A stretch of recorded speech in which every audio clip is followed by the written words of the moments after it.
T-shirt. Proceeds from registration will benefit the literacy and numeracy programs within various Cayman Islands government primary schools. For more information or to register, visit cima.ky or racecaribbean.net. The West Bay Public Library presents the Chatterley Book Club, a virtual book club for young adult and adult readers. The next book is Voyage in the Dark by Jean Rees. The upcoming meeting is via Zoom on Wednesday, the 6th of July at 6:30 p.m. For Zoom ID and password information, please email westbay@caymanlibraries.gov.ky or call 749-7659. And those are your 5 things. The 5 things you need to know is asking you, is June too soon? No, it's not. It's the 2022 Creta sale with prices never to be seen again. Make sure to buy now as it ends June 30th. As in July, this sale is bye-bye. Prestige has your Hyundai. Drive it home today. Big news. I have some important news for you. Interesting news. It's Blake and Darren's Spilling the Tea with Sandy. K-Man's top news headlines of the day from CMR. Good morning, Sandy. Good morning, Erin. How are you? Made sure I didn't say Blake this morning. You know what? Yeah, well, it's hard because you always say good morning, Blake and Erin. So you're just kind of floating. And now it's hard because I'm all by myself for the next... Is it for the rest of the week? 2 weeks. 2 weeks. Wow. Yeah, because he's in the Coldplay concert is I think tonight in Tampa, and then back, and then he's got his family reunion. Oh, pretty cool. A lot of people flying in. Anyway, what's going on in latest headlines? So the Cayman Islands has obviously approved an artist to come into this jurisdiction that has been banned in Guyana.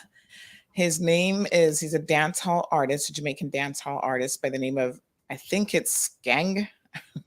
I probably got that wrong. Okay. But he's slated to perform in Cayman in August, and he has been banned from publicly performing in Guyana after gunshots were fired when he was performing at a concert there the last time he was there. Was he the one firing the shots? Sorry? Was he the one firing the shots? No, I'm guessing it's just the type of event. I don't know. Okay. So he has been banned in that jurisdiction. So it's kind of interesting because traditionally Cayman has taken a very conservative approach to certain performers, but he does have a lot of vulgarity and what they say, this is what the Guyana authorities have said, that he has a record of promoting vulgar and lawless behavior, including the firing of gunshots in public places, and therefore he will not be granted permission to appear on a public stage. That makes sense. There you go. Yeah. I get that. Okay, well, so, and in other regional news, sad news again coming out of Jamaica, a local politician, he's part of the Labour Party, in St. Catherine, Mr. Omar Francis was killed in a car crash on June the 13th. So we extend condolences to our regional friends and families overseas. That's terrible. Yes, the PAC government continues to unveil. We may be getting more details the next day or so, the precise details of their relief program as it relates to families and their CUC bill. So they gave some preliminary information on Friday, and we understand that they're actually meeting with CUC. Well, they have been having meetings for over a month now at CUC, and they expect to release the confirmed details later on this week. So as soon as we have those, we will certainly be providing information. And serious collisions over the weekend have several individuals hospitalized. So the police did finally report something on this. So there's one incident on Saturday afternoon, and this was by the Butterfield roundabout, where gray Toyota Vitz and a white Honda CRV collided with each other. They actually collided with a parked Kia Sorento. So I don't know if you saw this, but this was actually the one in the parking lot of Animal House. Yes, I did see photo. That. Yeah, I saw. I didn't understand what was going on with it. So, and it was confusing. Pretty crazy. So, yeah, no, that it just people just drive too crazy. There's no point. There's no point. So, it's this person actually is hospitalized in critical condition. That's that. Critical but stable, but yeah. And then there was another incident in North Side later on Saturday evening, which was a single vehicle collision in the vicinity of South Coast Road involving a blue Mini Cooper. And that person has sustained serious injuries. And although the police didn't say this, we understand that he's actually paralyzed from the chest down. So that's quite serious indeed. No, it is for sure. So yeah, and of course the government continues to say that they will be having some sort of an available solution, including strengthening the DUI laws and so forth. I mean, there just needs to be, in general, strengthening traffic laws and enforcement of it. Because, I mean, you just have to be unfortunately, I know the cops can't be everywhere, but it's just there needs to be a lot of presence right now, because I see it every single day now.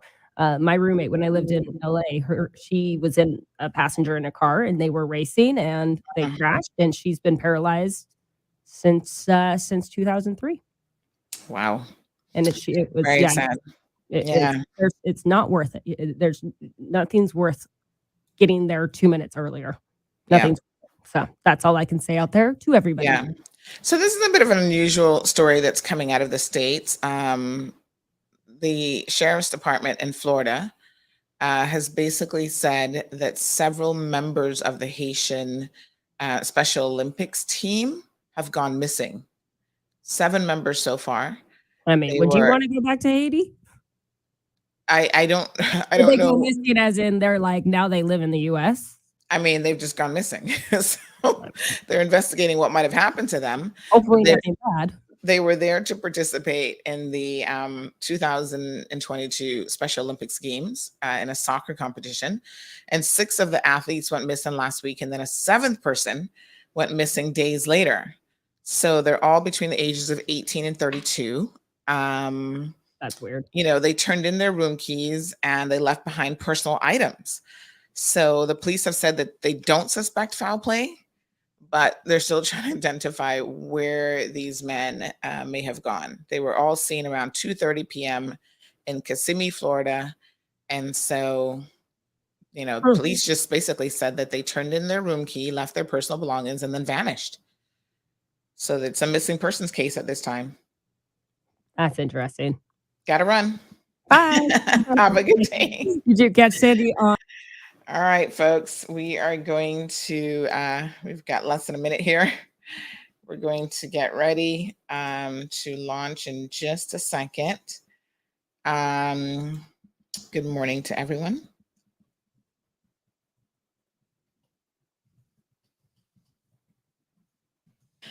Okay, give it a couple more seconds and we will be live on air.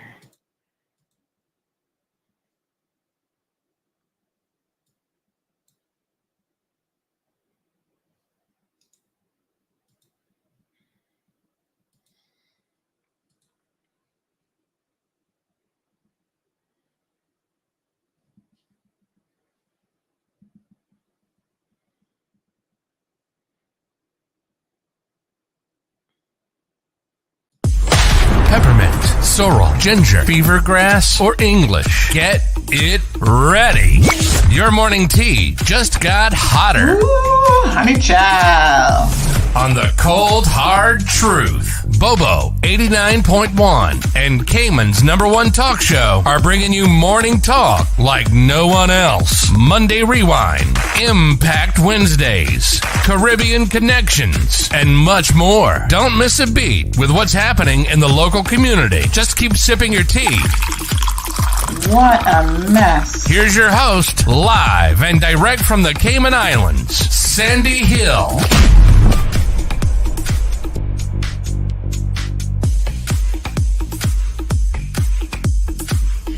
All right, good morning, Cayman. Rise and shine, rise and shine. It is Tuesday, June the 14th. Can you believe it's half a month already? I can't believe it, but there you go. It is. Hope that you guys are doing well. So good morning to one and good morning to all. We've got Miss Vernita, who's got it locked here. Good morning, Miss Vernita. Miss Marshall, who's back home from a vacay, is also with us. We've got Lulu and Ingrid. Akina is joining us. Akina, congratulations. She was the winner last week with a nice gift certificate for Waffle Monkeys. Hope you get to enjoy that this week. And Miss Carol, good morning, Carol, back in the UK, but still logs in every morning. Thank you so much, Carol. Carol says 0 tolerance for any traffic offense, from tinted windows to breaking red lights to no seat belts, using your phone, speeding, blocking junctions. Police need to do their jobs. Calling for strict enforcement of traffic offenses. And let's not forget young children in vehicles without a seatbelt or on the back of trucks. I've seen some very, very dangerous situations with people in the back of trucks that I have to wonder, wow, do people not realize how incredibly dangerous that is? Good morning to Wee Wee, Siobhan. Good morning to you. You're most welcome, Akina. All right, folks, we're going to kick it off this morning. You know what day it is. It is Tuesday, and Tuesday means what? Rundown Tuesdays with Health City. So we're going to give you all sorts of medical information. Now, this week's topic is super interesting because, quite frankly, I just saw an article literally over the weekend that talked about, it was a new study that relates to people who have gastric procedures. So in other words, controlling their diet, and cancers, and how incredibly transforming that procedure is. Diet is important, and sometimes you need that little bit of extra help in order to push you in that right direction. But the reduction of cancers linked to one's diet habits and eating habits is well known. The Medical Foundation and research is there. So good morning to Richard. He's saying he's joining us from Round Rock, Texas, where it's about 100 degrees today. Woo, hot. There was a slight, just FYI, earthquake this morning off of the coast of Honduras. If you're on our social media platforms, you will have seen that we posted that earlier this morning. It was a 4.3, so not particularly strong, and it looks like it was actually in the ocean. So we'll keep an eye, because as we all know, the earth is constantly shifting, and sometimes we feel it. Catherine, good morning to you as well. Thank you for joining us.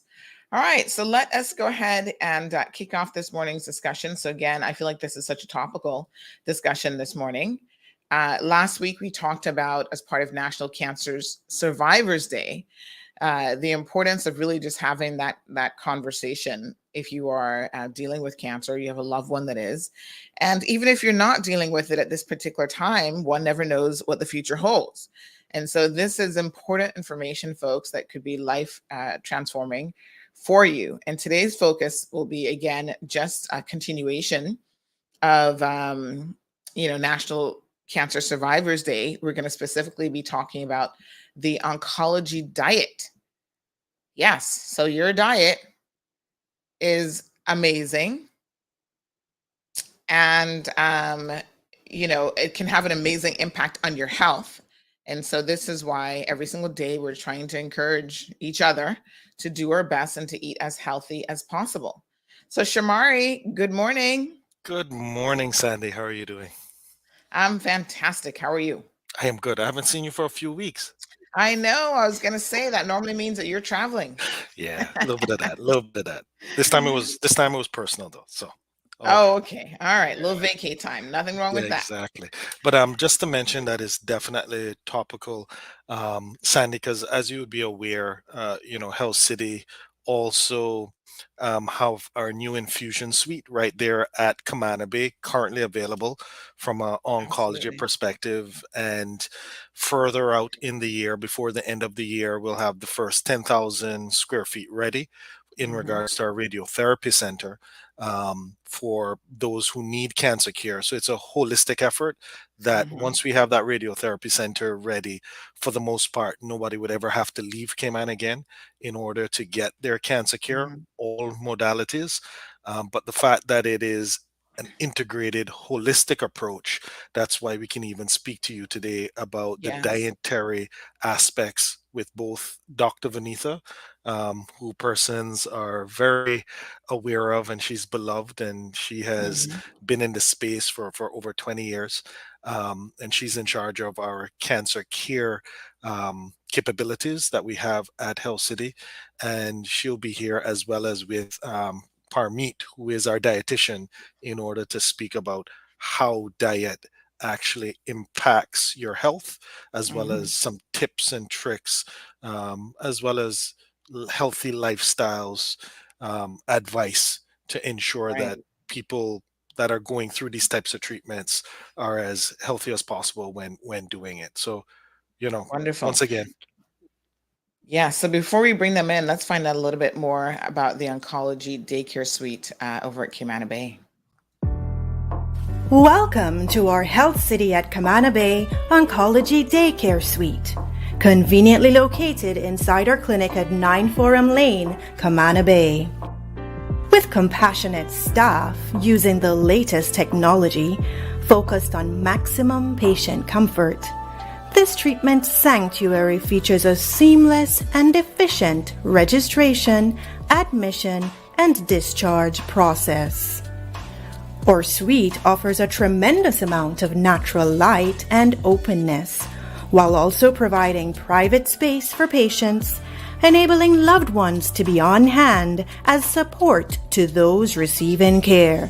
Care is provided in one of 3 cozy power recliner infusion chairs in private spaces, with an ambiance that creates a comforting and relaxing environment. Care provided includes chemotherapy, immunotherapy, hormone therapy, blood product transfusions, and other support care services.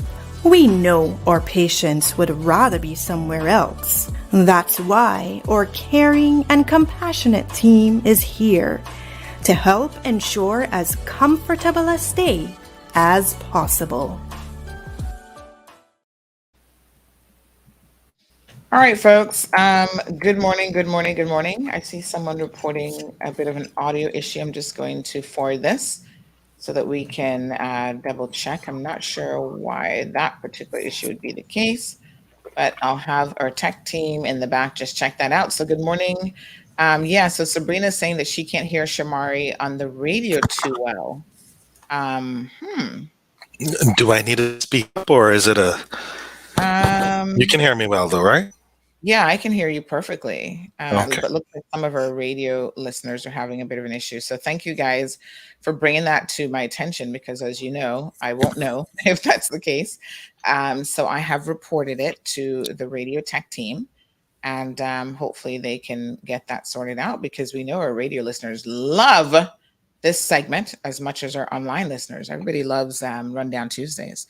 Shamari, before we bring this morning's guests on, we'll give the tech team a few seconds to work it out. No But problem. can I tell you that people have been really, really enjoying, our Rundown Tuesdays? Everywhere I go, people are stopping me at the grocery stores and just out and about, That's awesome. saying how much they enjoy these segments.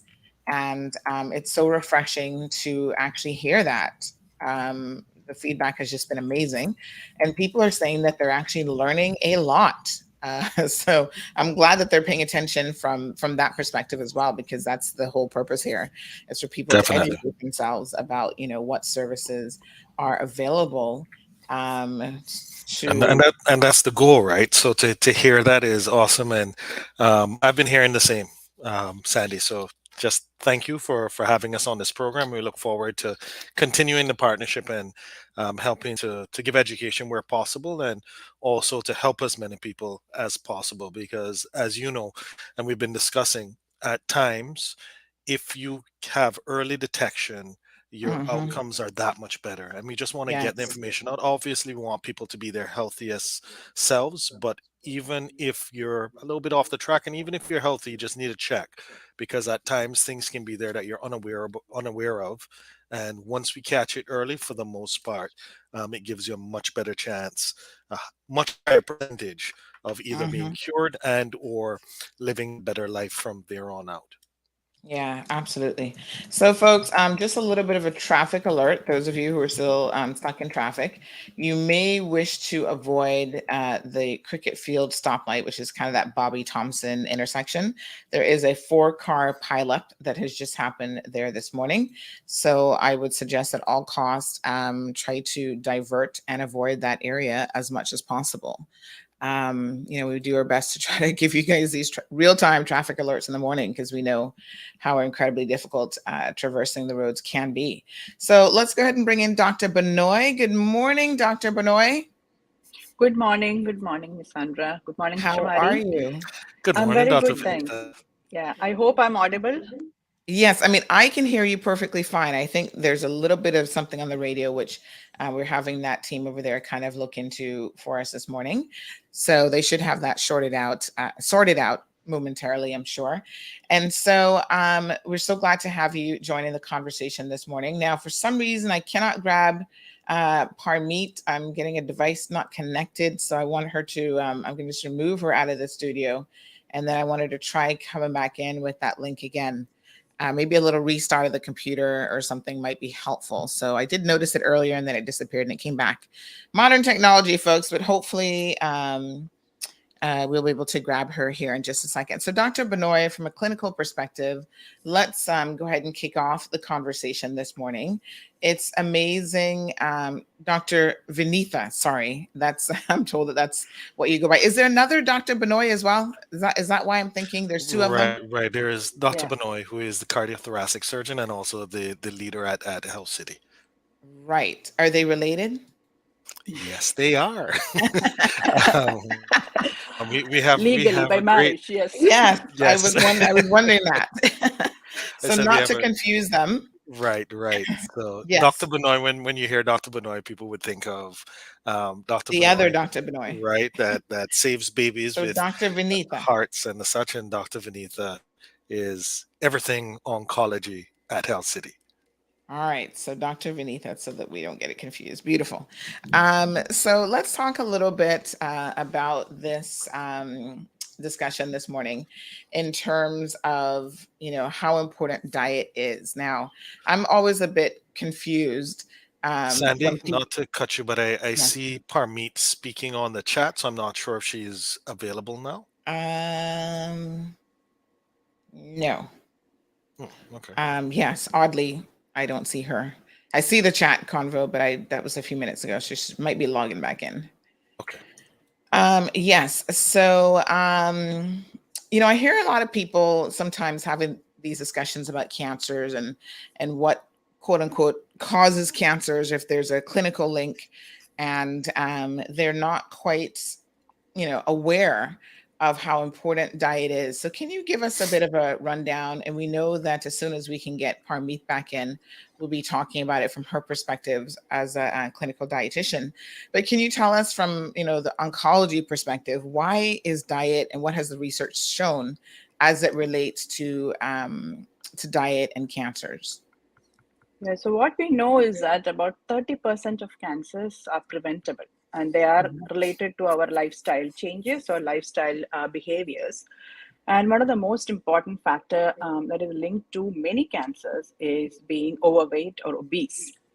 And what that does to your body is basically, it causes hormonal changes. It causes a lot of chemical alterations in the body, the excess fat that predispose to various cancers. So some of the cancers with a known link to being overweight or obese is obviously breast cancer, colon cancer, prostate cancer, just to name a few. And we also have links between, direct links between certain kinds of diet and cancers. For example, cancers of the food pipe or esophagus has been linked to eating what you call barbecued food a lot, because there's a lot of charcoal that goes in and irritates this mucosa. So apart from these direct links, I think the world is in the grip of an obesity pandemic right now, and what we have to be most concerned about is the control the overweight obesity epidemic that's going on. And of course, nutrition plays an important role in the right diet. The right amount of nutrition would go a long way apart from other lifestyle changes like exercise in controlling this issue. Mm-hmm. Very good. So, I mean, I'm glad you spelled it out so plainly for our listeners this morning. And folks, again, we are aware that there's a slight audio issue with our guests being heard. I'm not quite sure why on air, but we are having that sorted out here shortly. So just bear with us, and we'll have that sorted. So again, folks, the discussion this morning centers around the importance of having what's being called an oncology diet, which really focuses on diet that is healthy and that starves off cancers. And in some instances, there's tons of research that actually shows how incredibly important, for example, a plant-based diet actually is. So we do have Parmeet, who's ready to join us. Good morning. How are you? Good morning. How are you? I'm doing good. Thank you. Okay, wonderful. Thank you so much. And of course, we've had Parmeet on the show before, as she is a registered dietitian. And the last time she was on, we talked about, lots of good advice in terms of food. And I'm sure a lot of those things will be stressed again this morning. But she's worked in the field of nutrition and dietetics since 2013. She joined Health City in 2021 and plays a key role in diet planning for all of their patients. And as part of her studies, she actually completed her dissertation around the topic of nutritional status and lifestyle practices of gestational diabetes. So this is quite an important topic, of course, as women will know. She holds the following credentials. She's a diabetes educator, UK SNHS DIP, in advanced holistic nutrition, and is also a registered dietitian. And she has chosen this field because she likes to help people, in changing their relationship with food from being a negative one to a positive one, and to also know a bit more about where their food comes from and how food plays such a crucial role in their health. So we're going to focus in even a bit more this morning, folks, and we're going to be talking about the importance of a good, balanced, and nutritious diet as it relates to, oncology. So the oncology diet. Can you explain to us what the oncology diet actually is? When people use that term, what does that mean? It actually means that we have to achieve a proper and maintain a healthy body weight, keeping in consideration all the nutrient dense foods so that we can nourish and repair our cells. Because during this time, we need a lot of good high protein, which will help our body to recover very fast. Mm-hmm. And so let's look at exactly now some of the details of, why people should be looking at, because of course we know the more vegetables and plants is, extremely important. So what is it about a plant-based diet that is super important? So nowadays, what we see that plant-based diet has a lot of good phytochemicals and antioxidants. So during this time, we have to fight with the carcinogens. So it helps our body to prevent from the oxidative damage. So it is best to eat a balanced diet, which contains a lot of whole grains, legumes, nuts, seeds, and colorful fruits and vegetables. It's all about this plant-based diet. Right. So the one of the things that's in a plant-based diet you're saying is the actual nutrients that are in the plants themselves. And when we say plant-based diet, let's just make sure that people understand exactly what it is that we're referring to. So it comprises of like whole grains, legumes. So we can add a lot of beans and lentils to our this platter. You can add a lot of quinoa, brown rice, which also consists a lot of fiber, which is important during this time. And lots of fruits, colorful fruits and vegetables is very good if you have intake in during the day. So always prefer to take some small and frequent meals during your day so that you get a proper nutrient dense food. Less reliance on any sort of meats, beef, chicken, and just focusing on beans, whole wheats, and vegetables is the key. Yeah, so meat beans like you can take some non like fish, chicken, add into a roasted grill form so that it also give a good quality high biological protein, which is very important. So if you do not like to have lentils, you can compensate with the meats, chicken, fish, so that you get a proper nutrient protein and you meet the requirement. Mhm. All right. So let's talk a little bit about the what's called the empty calorie foods. What do we when that term is used, what are we understanding that that actually means?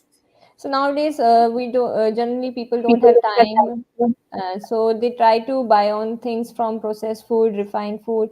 So these are all based from the empty calorie food. So they buy sometimes French fries or some kind of other dessert, cookies, pastries, puddings, which is not healthy option. So it is always better to go for home cooked meal, which is a healthy option, and you can lower your this empty calorie food because it contains a lot of added sugar and hidden salt is there, which is not good for your body. All right, folks, thank you so much for that. So we should now have some clarity on the audio for radio listeners. So thank you again so much to all of you for pointing that out to us. Good morning to Diamond Princess. And don't forget, folks, that you can always join in on the conversation. Health City, experts are here to talk to you all. And if you have a question about an oncology diet, or you know someone who at this particular time is actually dealing with, cancer of any type, and you want to be able to support them, including providing assistance with their dietary needs. Of course, the experts are there, but sometimes as caretakers, you're also at home. You need to be fixing and preparing meals for them. So this is a good educational conversation for you to be engaged in as well. So feel free to call 936-2626 in terms of any questions that you may have. Now, of course, when someone is going through a major incident, health incident such as cancer, we know that the appetite and one's diet can be incredibly disrupted.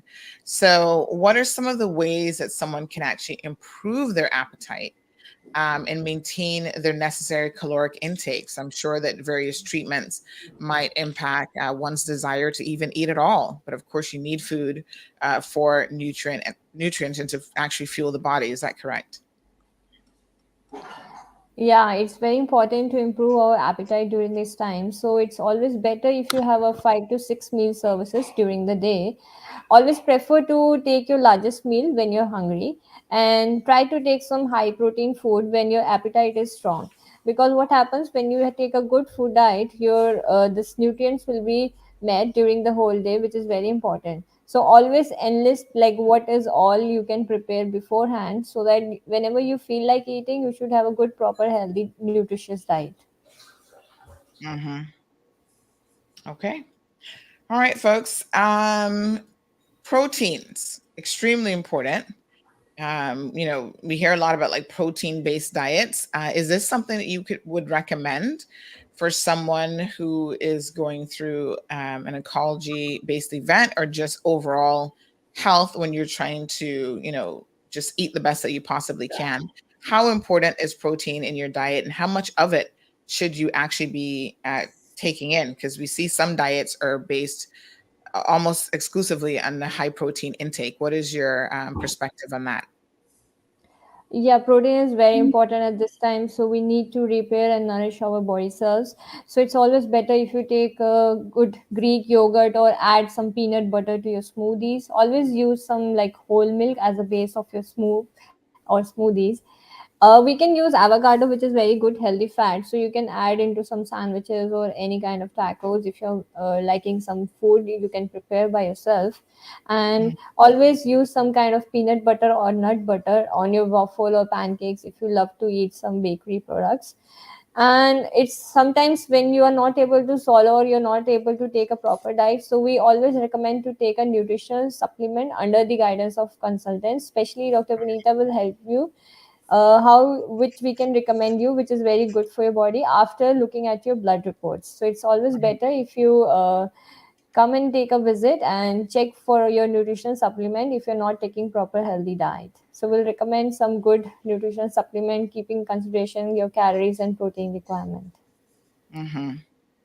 Okay. And can you have too much protein in your diet? Is there such a thing as too much of a good thing? So Actually, it depends. Like protein, it should be 2 gram per either body weight or at this time. So you should not have too much of protein because it will load on your kidney. So it's always better that you make a healthy diet plan by meeting a consultant and the dietitian, so that we can formulate one diet chart detail so that you have a proper balanced diet and you can meet your calorie and protein requirement. Mm-hmm. All right. So good morning to Daisy. Thank you so much for joining us. Donovan is also tuned in this morning. Jonathan has a comment, I suppose, that's saying that, there's so much, in his opinion, garbage that is put in food to preserve it that he wonders how, that might impact one's cancer risk. So all of the preservatives, and this is a bit of an interesting sort of point, really, because we do know, especially with processed meats, that there is some truth to that. So the nitrates, for example, that are used in sort of packaged meat, so these are like sandwich meats and sausages and hot dogs and that sort of thing, does have a link to colorectal cancers in particular, but probably other types as well. So one has to be minded to actually read ingredients and see what is in your foods, because there are some alternatives that would give you the option of not having to put those in your diet, especially if you might be eating it more than once a week. It can be, there's a definite connection there. So Dr. Vinitha, are you familiar with the research as it relates to nitrates and processed meats in particular? Yeah, obviously, this is a very important topic. I'm glad this was brought to the discussion because, as you correctly mentioned, nitrates and the food are preservatives. They have been linked to a variety of bowel cancers and even kidney, bladder cancers, and even blood cancers. So what happens is these are the bacteria in the gut. They break down these nitrates into very, very toxic carcinogens. Our bacteria in the gut is supposed to break down the food to produce antioxidants, as Paramit mentioned before, which is what happens when we put the plant-based phytochemicals in our body. But when you have these preservatives, they are broken down to produce very toxic compounds, which are very, very irritating to the lining of the gut. And when it gets absorbed into the bloodstream and it gets excreted to the other organs, like the kidney and the bladder, they can irritate those organs as well and lead to cancer in the long term. So the bottom line is, it's always good to eat fresh food, locally available, as much as possible, which doesn't require any preservation. Or if at all you need anything, it should be the simple preservatives, home-based preservatives that has been added to it, like salt and vinegar, and not one of those complex chemicals. And the dictum is that if you're buying any off the supermarket, just look at the list of ingredients. If you find more than 10 ingredients in that, then you're not supposed to buy it. It's not good for your body. So quite often you find in small print, sometimes as many as, 10, 20, 25 ingredients in that. And that's not good for your body. Wow. So just a general rule is the longer the ingredient list, the more stuff that it has in it really that is going to be extremely unhealthy for you. So try to avoid that if at all possible. Yeah, that's right. Yeah. And farm to table is obviously the best method and the best way of eating, but it's no longer possible because of, our lifestyle, how our society has evolved. But, we have reasonably good local produce available in reasonable good amounts. And if you can take we can stop on your way back from work at one of these stalls on the way or visit the farmer's market. I'm sure we can do, at least 50% of your vegetable requirements or fruits. Or even meat we can buy locally, and that's much more pure or preservative free than what we get from we import. Wonderful. All right, folks. So thank you so much, Jonathan, for that observation and comment. He also says a good appetite, he would suggest Mary Jean. So this is something, Jonathan is an advocate of the herbal remedy of marijuana. So he says that perhaps that can help. So Melinda, thank you so much. She's asking for just a repeat of the accident this morning, right at the Bobby Thompson cricket field intersection. Dr. Tahir is joining us. He says, wonderful conversation with the medical intellects. And we do have a caller who is joining the program. So good morning, caller. Thank you so much for calling in. Good morning. Good morning. On the subject of nitrates, especially when it comes to like bacon, what I'm made to understand is that some of the manufacturers claim to not have nitrates in their bacon, for example. But my understanding is that what they do is they would use celery juice as a substitute and include a bacteria that converts the nitrites that's in the celery juice to nitrates, which gives you the same problem, but at the same time allows the manufacturer to say that they didn't add nitrates to their product. Is your guest aware of that? I'm not really sure. I have not heard about this before. Maybe Parmeet has a clue. But, people who, the food industry, just like any other industry, they know how to, market their products. And when you say a lot of these things, when we say organic, non-GMO and all that, we really have to, as I said, look at the ingredients and look at the fine print and maybe do a little bit of our own research before spending too much money on these products. I think always buy these, these marketing labels with a huge heap of salt, I would say, not a pinch. Wow. So Denny, thank you for that. I'm certainly going to look that up and see, sort of what additional information I can find out about it, because I purposely try to find alternatives for foods, any sort of processed meats. Like I try not to eat that many of them, but occasionally you want like a little sandwich, ham sandwich, or you might eat bacon or whatever. And I always pick up, it costs a lot more money, but I do pick up the one that says that it's nitrate free. So I'm going to, if Denny can send me a link on that, I'm certainly going to have a closer look at that, because yeah, that's super interesting. So, we've got a wealth of information.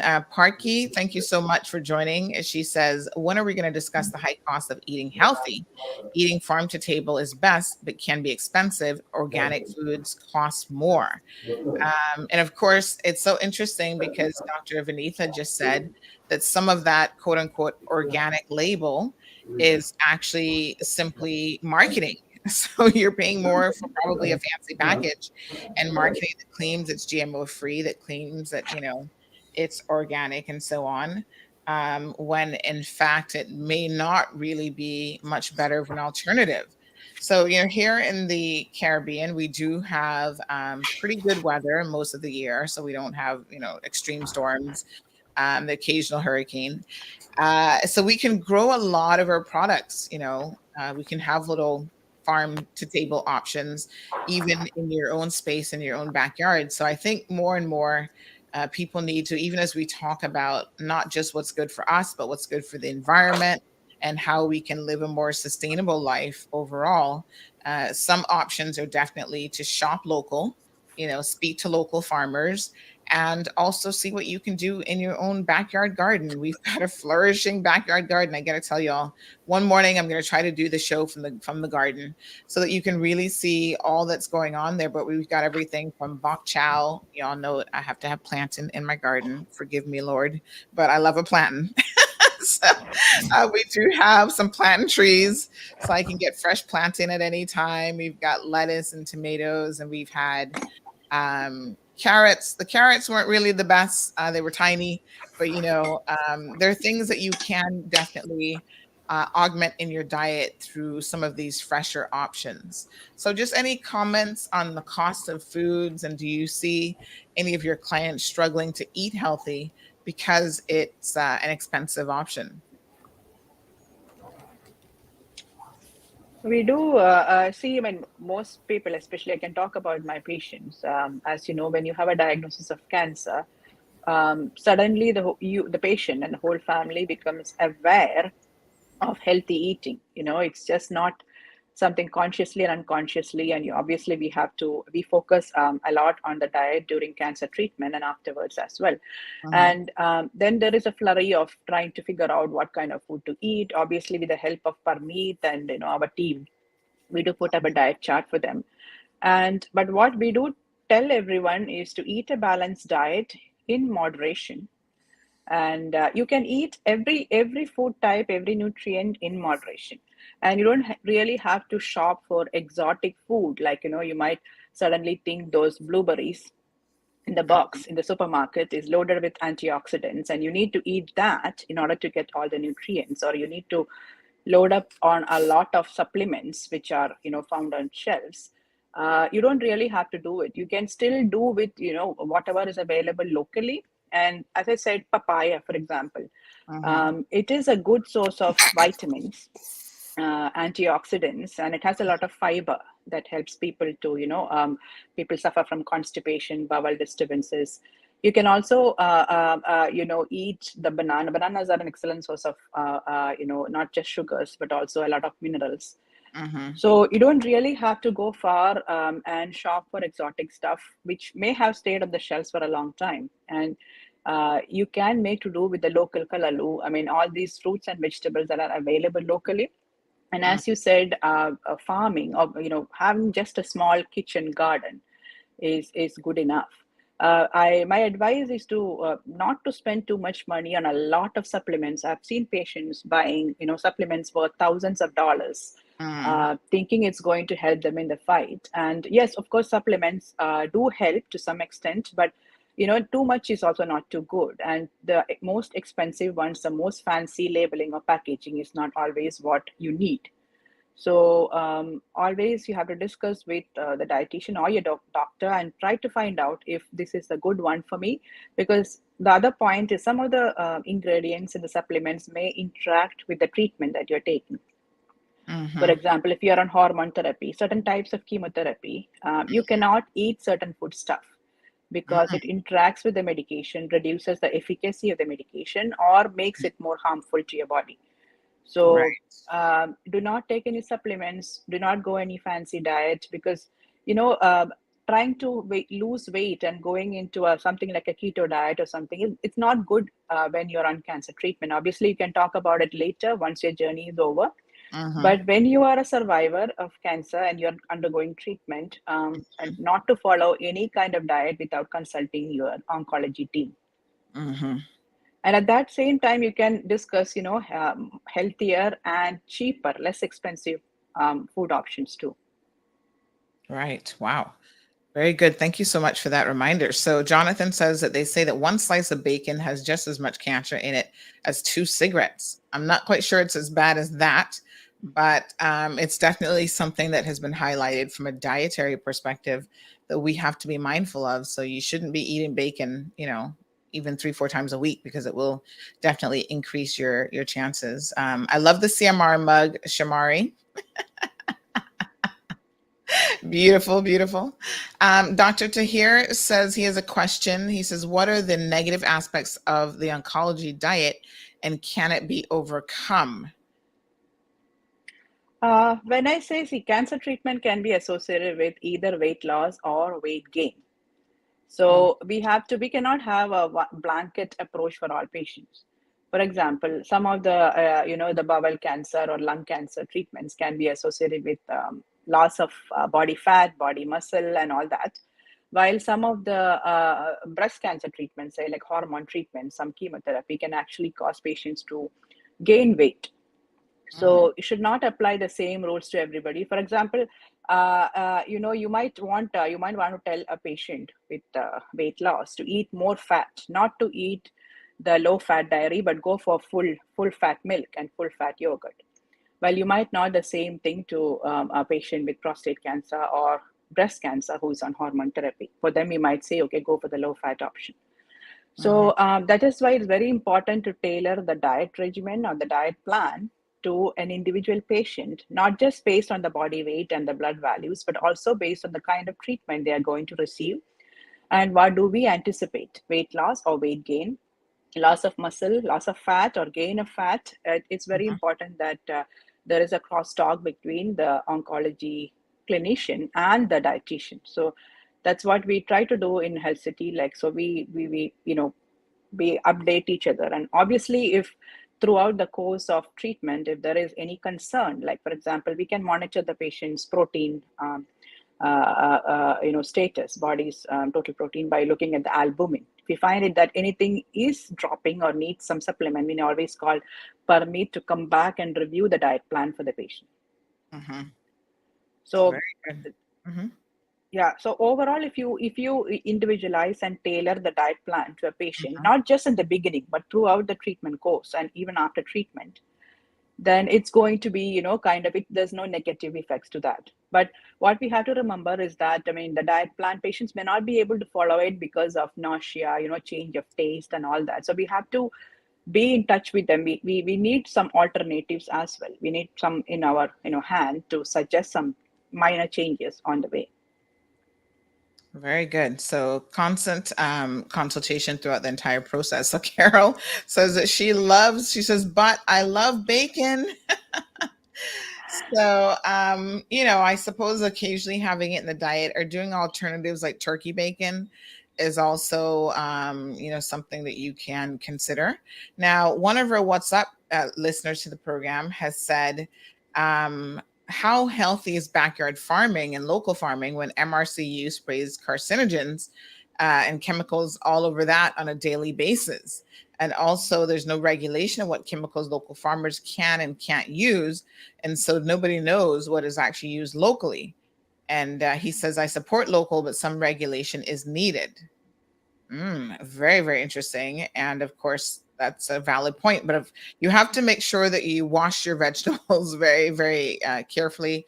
You soak them in some good water. And there are things that you can use to try to remove. Because of course, one of the difficulties for any backyard farmer, and I see my husband out there on a daily basis struggling with this, is to keep the parasites off of your farming. And we only have a small farm, and it's constant snails and caterpillars and everything wants to eat. Even the agoutis show up occasionally to partake of your garden. So it is a bit of a challenge to keep those things off. And he has been trying to find natural pesticide alternatives. But, sometimes it does impact your crop. So Ms. Bonnie says here that she tries to eat healthy and buy local.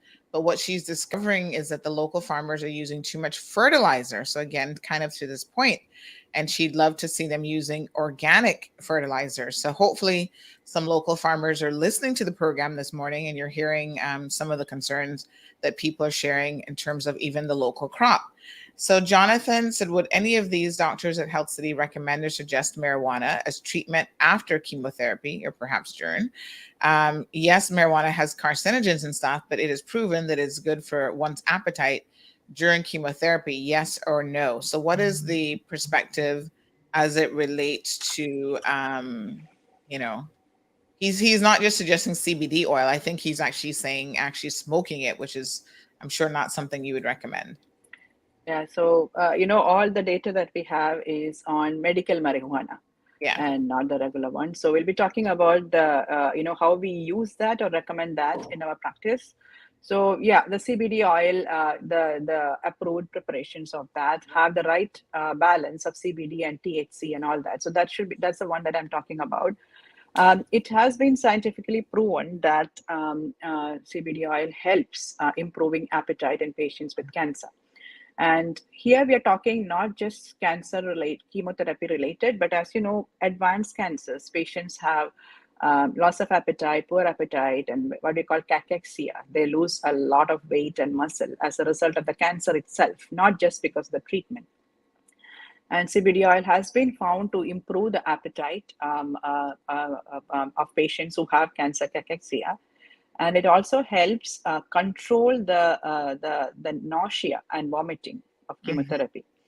So there are two instances that we will use when we look at CBD. One is in patients who have advanced cancers and who are very nutritionally poor and cachectic, to improve their appetite. And in this context, CBD oil also improves their sleep, mood, appetite, nausea, and everything.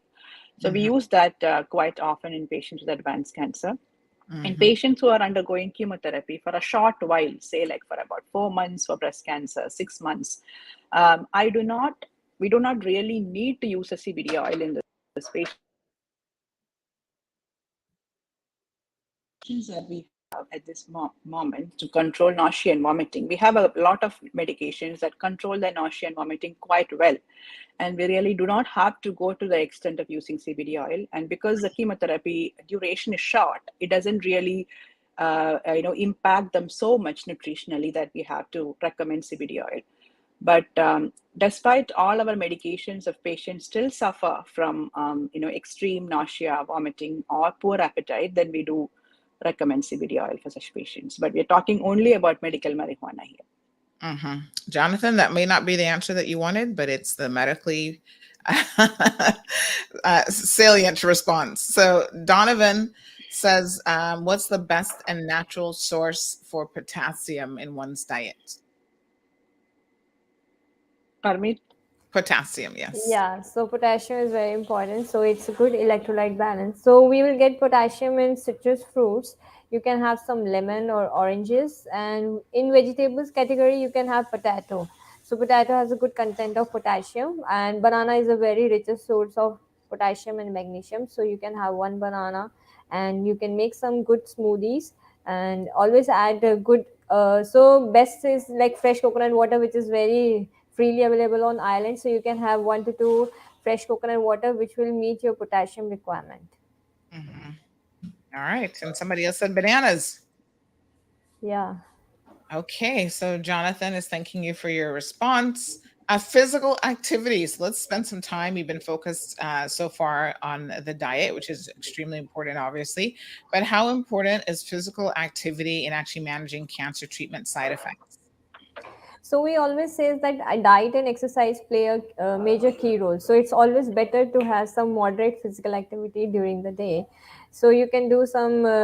So we say that 150 minutes during a week time is a very good healthy option. If you don't have time, you can do some cardio exercise at home or anything like that. And it's good if you have some. You can, if you're not able to do any kind of exercise, you can consider our physiotherapist who will help you to do what kind of exercise we can perform. If you're talking about somebody on cancer treatment, again, it's very important to discuss with the doctor what kind of exercise you can do. Right. Because you might be on some medications that can make you feel giddy or dizzy or affect your reflexes or autonomic system. And you don't want that person to climb on a treadmill and do cardio because you might fall and injure yourself. So during, intense chemotherapy treatments, at the most, I would recommend something like a brisk walk or a light jog if they're up to it. I would definitely not recommend long sessions of intense exercise or high intensity training or things like that. Maybe some weights, but not too much, So, but afterwards, when the cancer treatment is over, you can gradually resume your exercise regimen slowly but steadily. So again, it is highly individualized, but it's scientifically proven. All studies show that people who exercise regularly, they have lesser chances of getting a cancer, maintaining their body weight, and all cancer survivors, especially, it's very important for them to exercise regularly, because any kind of light to moderate physical activity every day has been proven to prevent recurrence of their cancer. This is scientifically proven. Wow. So very, very good. We are wondering, thank you so much for the comments, if a vegetarian diet reduces the risk of cancer. So nowadays, there is no such evidence that vegetarian diet will reduce the weight loss or any kind of risk of reoccurrence. But still, it's good because it's a plant-based diet. So you can add daily in your routine. We can have good amount of fresh fruits and vegetables and whole grains, which give you a good protein. So we can add some eggs, tofu, nuts if you want, like, which is also available, and it's not a bad option. So we have, because it is organic free, like all kinds of nuts, so you can use that in your regular diet. Okay, very good. Sugars. Of course, we hear a lot about the negative impact of sugars in our diets, and that in some instances, sugars can actually, appear to fuel certain types of cancers as well. What are we talking about? Should we be trying to have zero sugars in our diets? Do we need a little bit of sugar? What's the most up to date medical advice on this? So We it cannot. is, Yeah. sorry. Sorry, ma'am. Please tell. Yeah, no, it is a myth. I want to emphasize this. It's a myth that sugars cause cancer, or cancers feed on sugars and grow. And when we talk about sugars, we are using a very loose term here. What are actually sugars? Uh, you know, Sugars include, there are complex sugars, there are simple sugars, there are empty sugars, like we talked about before. So sugar is just in what you call, like, biochemical parlance, we call it carbohydrates. And carbohydrates are it's a very important nutrient group, and they're required by every cell in our body to function. So, simple glucose. Glucose is what you call what gives us energy. And so we need sugars. Each cell of our body needs sugars for all the day-to-day functioning. So you cannot starve yourself of sugars and have a healthy, what you call, a diet. It's impossible. And if you cut out on sugars, then you feel very weak. You don't have the energy to function. And then the body will try to compensate by, breaking down protein and fat. And you're just going to be unhealthy if you try to cut back on sugars. So when you talk about cancer and sugars, what we're talking about is all the empty calories that we eat and drink, just like the sodas, the pastries, and the stuff that we eat, and all the sugars in that, which get converted into what you call fat in our body. And that is this conversion that causes cancer, makes us overweight and obese, and then lead to cancer. So it is not. It's a myth that needs to be debunked, that sugars cause cancer. What we're talking about is the empty calories, the bad sugars, the refined sugars. And while our body does need the simple sugars and the complex sugars like starch, so there is a big difference between what is being projected out and in the public, and what was really the case. Yeah. What the facts are. Wow. Thank Yeah, you. what the Dr. facts are. Tahir, really interested in this conversation today. He says it has been estimated that 30 to 40% of cancers can be prevented by lifestyle and dietary measures.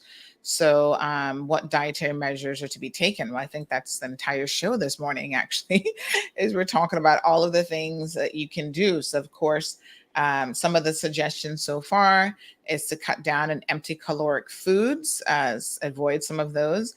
Plant-based diets, avoiding diets or any sort of food packaging that has way too many ingredients, because that means it's going to be packed with all the bad stuff, all the preservatives and everything else that you do not need. Another good suggestion is, if you read a label and the first three ingredients you cannot pronounce because they're so complex, it's probably something that you could avoid as well. So focus more on, you don't have to be a complete vegetarian, but focus more on incorporating more vegetables and greens into your diet is also extremely important. Very, very good. I know you mentioned earlier about the dietary supplements, Dr. Vinitha, not being something that one needs to take because oftentimes it's a waste of money. I have actually read, and you can tell me if this is correct or not, that as it relates to dietary supplements, that a lot of people will stock up taking all sorts of stuff. And some people do these infusion treatments where they go and they sit down and they get an infusion of all the B vitamins or energy vitamins, whatever. Like, there's actually clinics that will sit down and have you do this. And I've also read that that's pretty much a complete waste of money, that you don't need those infusions. You don't need to be, taking all these extra vitamins. If you're living a good life in terms of a proper balanced diet, the vast majority of what you need will be coming from your diet, or should be coming from your diet. What's your take on that? Yeah, I totally agree with that. If you're eating a healthy, balanced diet and you don't really, especially in a society like ours, you're not going to be in need of a lot of supplements. So obviously, but you might need vitamin D and all that, Mhm. some calcium that we can measure in the blood, but you don't have to really go behind all those micronutrients that we need and get infusions of that. For example, high dose vitamin C infusion is a Mhm. fad in cancer treatment. And what people don't realize is that, our body needs only this much of vitamin C, and anything else simply goes out of the kidney. So, Yes. your money is going out through your kidney, basically. Mhm. Whatever your body needs, it probably has already got it from the food that you ate. The glass of orange juice that you had that morning had enough vitamin C, and Mhm. anything in excess just goes out of your body. And if you have any deficiencies, obviously, you have patients with peripheral neuropathy, we do give them some vitamin B infusions, but that's only to top up, or to correct some minor deficiencies or insufficiencies. Just taking a whole lot of, blanket supplements is not going to help. Obviously, if you have deficiencies, you have to identify them. There are ways of identifying deficiencies, and then obviously you correct them. Mhm. And always speak to your physician about those things. So, Jonathan is wondering if stress can give you cancer. I mean, it's an interesting question. I guess we've seen how people can die even from a broken heart syndrome, as they call it. So, I'm sure it doesn't help, right? Yeah, so no cancer happens overnight. As you can see, a cancer is a result of a lot of interactions, interactions in the body. Mhm. And, what we do know, we don't know if stress directly leads to cancer, but what we do know is that stress can lead to a lot of lifestyle behavior changes. Mhm. For example, stress can make you not eat food on time properly. It can make you depressed. It can make you sleep more, not exercise enough, and cause you to put on weight. So and maybe make you addicted to say cigarettes, or you're so stressed in the office that you keep walking out and having a smoke every 10 minutes. So that's something that we commonly see. Or make you drink more alcohol in excess, not sleep well enough. And that's how, a lot of these factors over time can cause cancer. There is no direct evidence that only stress causes cancer, but stress leads to all these things, which could give you cancer in the long term. Right. All right. Very good. 936 folks, 2626. Lots of questions this morning on the social media feeds. So Maria says, is there a cure for leaky gut? I don't know what leaky gut is, but can you tell us what it is? And then if that's something that you guys are able to deal with?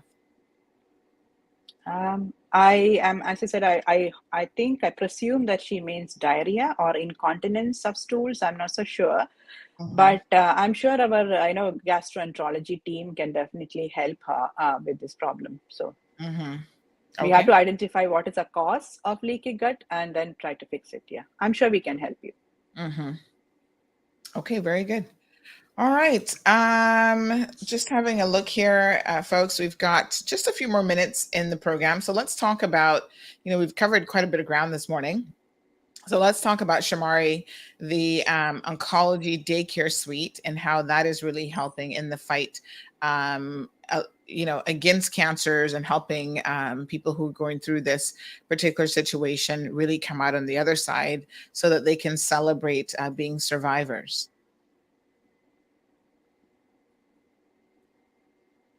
I'm not sure if Shamari, did you mute yourself? Yes. You see, I muted myself and then didn't even realize. But just to state that at Health City, we're always looking at how we can actually make our services better available for the people in need. And that's why, we moved closer to the majority of the population by coming to Camana Bay. And through Dr. Vanitha's guidance, just speaking to the fact that she had a lot of patients that are in Georgetown, in West Bay, and all Mhm. of the challenges when they're going through their treatment to reach all the way up to East End. At times, we were finding that person would skip chemo sessions just based on Wow. traffic and or not being able to get a ride and the such. So we made the decision to have the investment, to have a dedicated infusion suite, and Dr. Vanitha can actually go through all of the other types of treatment that we have there as well. But from a chemo perspective, She was able to design it exactly how she would like, which is great because the one in East End, yes, obviously it's functional and we're able to treat our patients there, but it was designed after the fact. It wasn't at the inception, but now with this suite in Camana Bay, Dr. Vinitha was able to come in and give all of her touches, knowing outside of the treatment itself, all of the other areas that helps to alleviate some of the stress and to make it as pleasant an experience as possible. So anybody who comes to the infusion center at Camana Bay will get a feel of what our new hospital will look like, which that one is due in 2023. However, as I mentioned, the radiotherapy center will be ready for the end of this year. So I don't know if Dr. Vinitha would like to add anything else. We keep our patients safety first of all, comfort, and convenience in the forefront. And I'm sitting actually in the daycare suite, as you can see, Shamari. So lots of we designed the suite with a lot of thought and taking care of what our patients wanted from us. And so this suite is very spacious. It is private. Lots of bright light and very comfortable reclining chairs. And we wanted to create a very calming, soothing atmosphere for them. And we also wanted them not to go through the inconvenience of going to a hospital, checking in, checking out. It's a long process when it's a hospital, while it's a daycare suite, it's a quick in and out, and it's close to where they live. So it's very convenient for our patients from, this part of the island. So we still have the daycare in East End open. So patients have a choice too of where they can come and where they can get the treatment. And my wonderful team is here to, look after them either in both suites. But we are very we're very happy about how this suite was designed, and this is the same way in which we'll have the big oncology suite in our new center, the radiation center, which is coming up in near the Cayman International School. So this is just a small version of the big one yet to come. Wonderful. And Roger seconds your sentiments. He says Camana Bay is a blessing.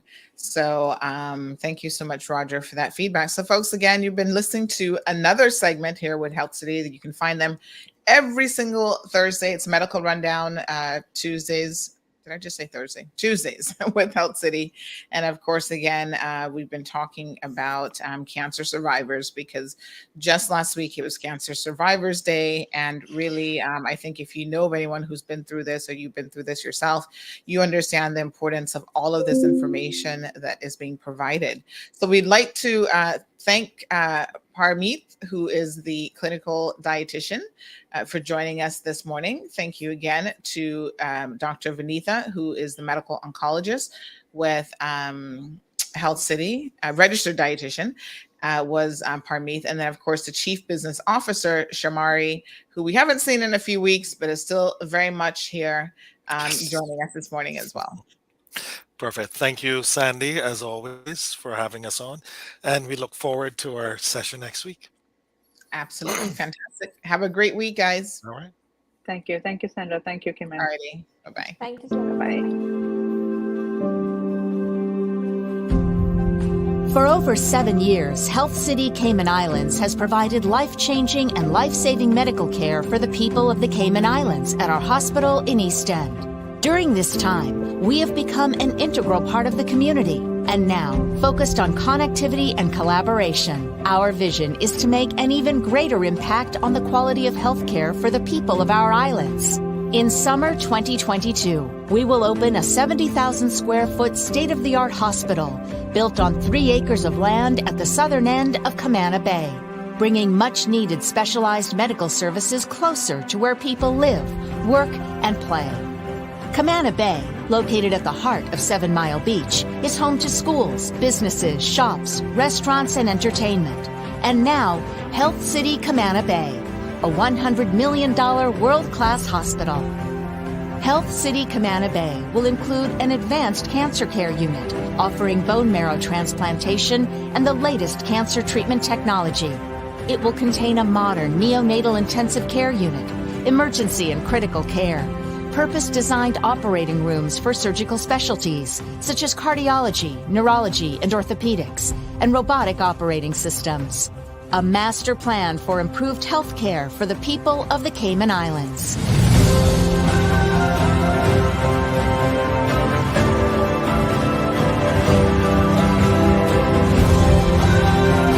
Ready to meet the needs of our patients here and now, we have already established a footprint in Camana Bay with the opening of our clinic. Offering short wait times, extended opening hours, including evenings and weekends, and the ability to see our world-class doctors closer to where our patients live and work. The clinic has bright, comfortable waiting areas and treatment rooms, friendly staff, expert care, lab services, and diagnostics. Reflecting our operating philosophy of patient-centered care, convenient access to our specialist doctors allows our patients to focus on getting better rather than getting to appointments.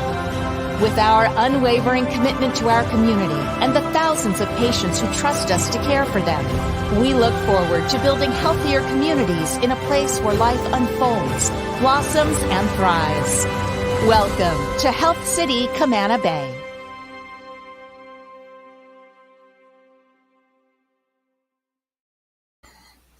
All right, folks. So again, thank you so much. Oh, Shamari, I forgot to remove you. My apologies. Again, thanks to the Health City team. They do a fantastic job every single week bringing you amazing information. Dr. Tahir says, thank you for this wonderful discussion. Roger, encouraging more additional handicap spots at the door. So I'm sure that they'll take that on board. And I want to remind everyone as well to please respect the handicap spots when you see them. Someone was just mentioning to me last night that I need to go by the court's office, not court's office, but the library parking lot, which is right across from the court's office, like on a Friday. And they're like, Sandy, if you see that all the handicap spots are taken up by non-handicap drivers, it's really, really sad, because we do have people in this community who have the necessary parking permits to utilize those spots. And it's sad that they find it difficult to even find a spot because of abuse, really. So the blue spots, I just want to remind everyone, are to be respected. They are not there if you do not have the requisite, decal or permit. And of course, folks, if you are someone who suffers from some sort of disability, take the time to either sort it out yourself or have someone get you the relevant stickers so that you don't end up being our jackass of the day, which, can happen. So, I highly, highly, highly recommend that you do it the right way. So we're getting ready for some additional guests who are going to be coming in the studio. Let me just grab my book here. You all know I'm always recommending you need to read more. I hope the takeaway from yesterday's discussion, which we'll pick back up on probably tomorrow, because I've got a parent-student meeting this morning. When you're a parent, it's important that you go to these sessions, teacher-parent sessions. We do at my daughter's school, they do one-on-one sessions at least a couple times a term, and she's got one this morning. Yes, she's only 5, but we got to make sure that we're starting her off on the right path in terms of her education. So reading is important. Educating yourself and learning different things is really, really important. I think we should all be on a journey of discovery. And I absolutely, that's why I love the segments personally myself with Health City, because I find every single week I walk away having learned something new. And our guests who are going to be coming up here in the next couple minutes are actually going to be having a book signing event this evening at UCCI. And it's a 500-page book. It's a lot of reading, I must say. But what it is, it's actually a compilation text from a symposium that happened last year with Dr. Roy Bodden, and where professionals and contributors looked at his various pieces of his various books and what he's written. So it's very, very interesting. We're going to deep dive into this with our guests this morning. We're just waiting on a few more of them to arrive before we kick off and start that discussion. So hopefully, folks, most of you have been able to avoid the pileup accident that occurred this morning. And you were able to get through traffic okay. And I know some of you are probably still very much sitting in traffic as well. Just be patient. And guess what? Now you've got something interesting to listen to in the morning. So doesn't that make life a little bit easier and a lot more entertaining and fun? Yeah, Why not? So tomorrow's program, what is tomorrow? Tomorrow's Wednesday, of course, is Impact Wednesday. I think Miss Sabrina is going to be coming on talking about her Father's Day event that's coming up this weekend. And we will continue yesterday's discussion. Now, yesterday's discussion, y'all know sometimes we get a little bit saucy in the program. And there's nothing wrong with being saucy in life. Trust me, I don't know. Some people are like, "Ooh, girl, that show be so hot." Listen, spice is what makes life interesting, and a little bit of sauciness is good for you, because sometimes you just got to tell people like it is.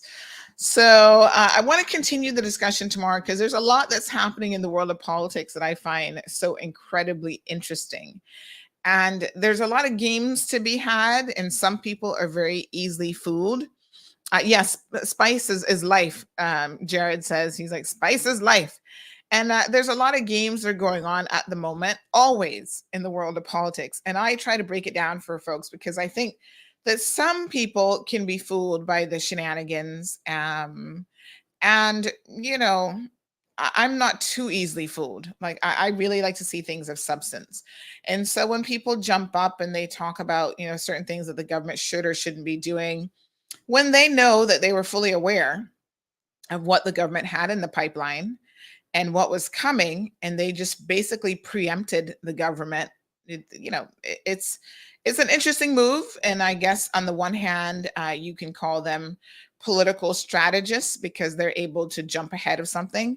But as someone said this morning, and I think this is interesting to keep in mind, is whilst the government is focusing on getting it right and the substance, some people are just focused on the shenanigans.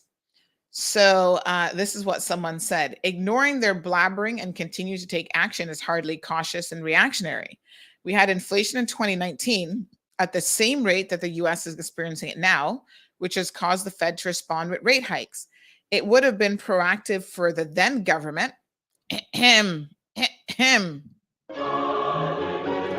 It would have been proactive for the government to start to respond from then. Instead, they waited until the PAC government is in, and then there is a problem to hysterically ask, what are you going to do about it? This person goes on to say, I'm sure that the answer is being set out in all of the things that they've done since last year and that they're continuing to do right now to make a real difference in the lives of the people. And that could be considered cautious, and reactionary. And if this person says, if you can recall that the PAC government were called socialists for having a people-focused budget and even giving out school lunches. Just a little bit of a dose of the cold hard truth this morning as we go ahead and welcome our guests to the program. So thank you, Jonathan. So up next, we've got some amazing guests joining us. Professor from UE is going to be joining us here on the program as well this morning to have a bit of a discussion. She's just flown in, by the way, from, I think it's Barbados, and she's going to be talking about, she's the guest speaker and going to be talking about the textbook, as I just indicated, that is a compilation text on all things related to Roy Bodden's work. So these are essays in honor of J.A. Roy Bodden, edited by none other than Mr. Livingston Smith and Stephanie Fullerton Cooper. So we're going to go ahead and bring in our guest this morning, Professor Livingston Smith. Good morning. How are you? Good morning, Sandra. Delighted to be here. Thank yes, you so I can much. tell you're a professor based in the background. All of those books. You have to love books, I think, to be a professor. Thank you very much. And, yes. Right. And you have been just explaining the background to this book, and I'm excited to show it to you. I have my copy as well. Yes, we ensure that you got your copy. Yes. And as you mentioned, it came out of last year's symposium, where scholars and so on, people who are interested in these things, wrote papers, their own distinctive papers, but they would have read Bodden's books. And as you know, Bodden has written extensively on the Cayman Islands. There's nobody else really who has written as much as he has. Okay, so it was a form of honor to this distinguished public intellectual to have this symposium. And then we went further now to make it into a book to ensure that it becomes a part of the conversation going forward. Yes. Wonderful. And it is quite, I haven't had a chance to read past the first section yet, but I must say that it is quite interesting to see how all of this has been put together. So first of all, congratulations to you and Dr. Stephanie Fullerton Cooper, who have put this together. It's a beautiful piece of work, really, as far as I'm concerned. Let's go ahead and invite Dr. Cynthia Barrow-Giles to the program as well. She's going to be the guest speaker at this evening's book launch event. So Dr. Barrow-Giles hails from Barbados, and she is a professor of Constitution at the University of the West Indies there in Cave Hill, Barbados. So Dr. Giles, good morning to you, and thank you so much for joining us this morning as well. Good morning. Thank you very much for having me. I just want to, make a few corrections. It's not doctor, and it's not, as I keep telling people, it's not Giles either. It is actually Barrow-Giles. Barrow-Giles. Yeah, and Giles. Yeah, Barrow-Giles and not Giles. But thank you very much for having me this morning on your show. Very much appreciated. And of course, the other correction, which I like to correct people, I do not hail from Barbados. I actually hail, if you hear the accent, I hail from St. Lucia. But I'm still right in Barbados. Yes. But you're living and working in Barbados. Yes, it's a double barrel Barbadian name because my ancestry is Barbadian, but I'm born St. Lucian. Interesting. Okay. Well, thank you for that. I really appreciate that. And we do have Mario Ebanks, who is also joining us this morning. And Mario is with Dr. Livingston and also Teresa Pitcairn, who we're going to bring in here in a second, all part of this group that has organized this event.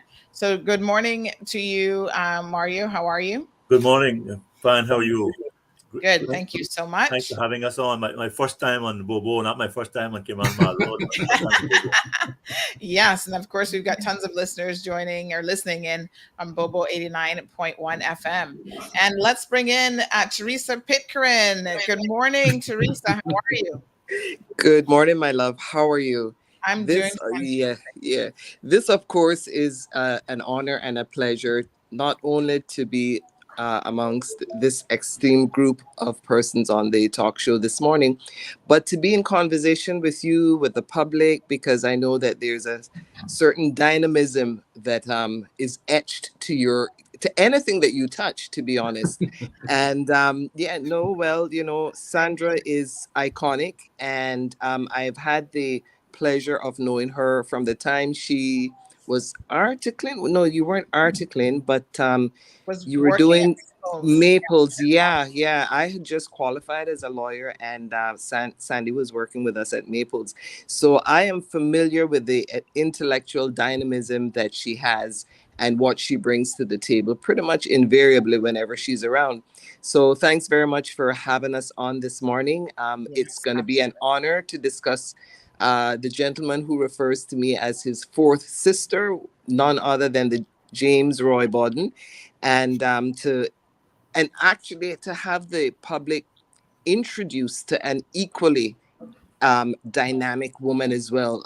And I too discovered last night, but I knew from the accent that didn't sound like a Bajan accent quite. So I was listening and listening and listening. So I said, yes, you're not really from Barbados. And she says, no. And I know it sounded kind of like someone that I knew from in football, who was the president of the St. Lucia Football Association. So thanks so very much for hosting us this morning. Yes, and thank you guys so much for joining in. So this is quite a historical moment, I must say. And by the way, Teresa, thank you so much for those kind words. I really, really appreciate that. And you're absolutely right. We go way back, and sometimes I have to take a moment and reflect, because I even remember when you had your twins. I mean, I knew you before motherhood. It's been quite an interesting journey, and I'm so glad anytime we have the opportunity for paths to cross, because I have a lot of love and respect for you as well. And little did I know that you were so involved in this project. But I want to talk about your group and how this project really came about. So let's start discussing that. You had the symposium last year. It was a 2-day event, very, very well attended. I think it was the talk of the town for weeks leading up to the event and certainly afterwards. That it was just so enlightening. And I remember thinking to myself, we live streamed part of the symposium, and I thought, wow, we need to have more intellectual conversations like this, more intellectual, just, oh my gosh, it was just so fueling in a way, right? So I, for one, was tickled pink to see the symposium happen, and then to see that out of that there is more. So how did this idea come to be born in terms of the compilation text? Sandra probably speak to that. So when now President Emeritus Bodden was leaving UCCI, we thought that his distinguished works needed to be celebrated. This is somebody who has spent hours researching, and the process of research and writing can be quite arduous. It's quite a commitment. Professor Giles is there, for example. She writes on women's issues, constitutional issues. When CARICOM wanted somebody to go down to Guyana to look at the Guyana's election, she was there. So it takes a lot of commitment and desire and passion to produce these things. All right. And we keep on saying, Sandra, that we build a society not only by the buildings, but by these intellectual works and by documenting what goes on here, right, with us and our own people. And so when he was leaving UCCI, we thought, no, we have to make something of this. We have to have something in his honor. And of course, I called around, and it wasn't too long to find, Teresa and Mario and Dr. Stephanie and Latoya and so on, who just said, let us do it. And of course, Mr. Matu from the Public Cultural Center came on. And when we spoke to you yourself just immediately saw the utility of it and was willing to help us to put it out there. So it came off. And again, Teresa is right. You were extremely helpful. And we couldn't have done it without your helping us to do that.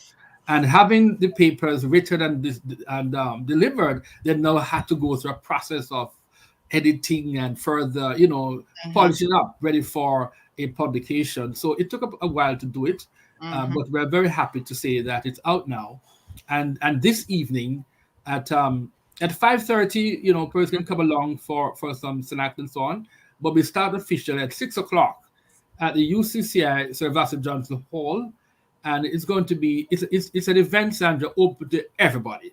Just come along, and it's $25 for the book, only because we were sponsored by the government. For example, the Ministries of Culture and Education, Tourism, and they came along, helped us to get the cost of the book together, and there's some other sponsors too. And so that is why we're here, Sandra, to invite the public. Please come to UCCI this evening to be part of this occasion. Yes, and I mean it's a historical moment for sure, and I must say that $25 for this text is a steal. And now I understand why, because you've had some amazing sponsors really step up to the plate and make this possible. Professor, tell us a little bit about what you will be speaking to this evening without giving too much away, because we do want people to come out and get the full presentation.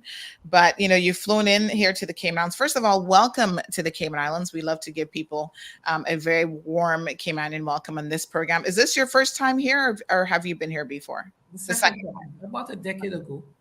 Yes, beautiful. All right. So what can we expect to hear from you this evening? What will be your focus? Thank you. I think it's quite obvious what I will be dealing with this afternoon. Firstly, this afternoon is all about, speaking to the works and the contribution and the signal importance of an individual to understanding, political developments and economic development, social development, etc., of Cayman Islands. So I will speak about the importance of individuals such as Mr. Bodden. The point is that he is very importantly an eyewitness to history. An eyewitness to history because he has been, or he was ensconced in the Ministry of Education for some time. And therefore, unlike many other politicians across the region, primarily because that is something that people in Europe and North America, etc., routinely engages in. But when we talk about Caribbean politicians, and certainly even at the level of the chief executive, we do not often find them engaging in trying to bring an understanding of things that they bore witness to while they were occupying, political office. So I think it's very important for us to make that point. Secondly, as of course the professor just indicated, Mr. Bodden, and I don't really know his work per se. I'm only getting to understand his work, looking at the production, this wonderful manuscript, 500 pages for a mere $25 US. I mean, that is astonishing. But certainly what is very clear is that Mr. Bodden is one of the most, or the most important scholar on Cayman Island politics, history, economy, etc. And I want to make the point that insofar as his works are concerned, one of the things that we clearly have to recognize is the fact that too often in the Caribbean, our understanding of our own historiography doesn't come from Caribbean people itself. It actually comes from outside. So that Bodden is very important in relation to the kind of work that he has done. The other thing that I want to focus on, and again, I'm not going to say too much about it here, is the absolute importance of bodies. I'm not sure that the group quite know how to classify itself at this point in time. I've heard variously that, they are think tank. This is something that, or in fact, just a civil-based organization. But certainly in relation to the committee, that small committee, that I think is so very diverse in terms of the gender, in terms of the age, in terms of, dare I say it, the race or the colorism. So it is very broad.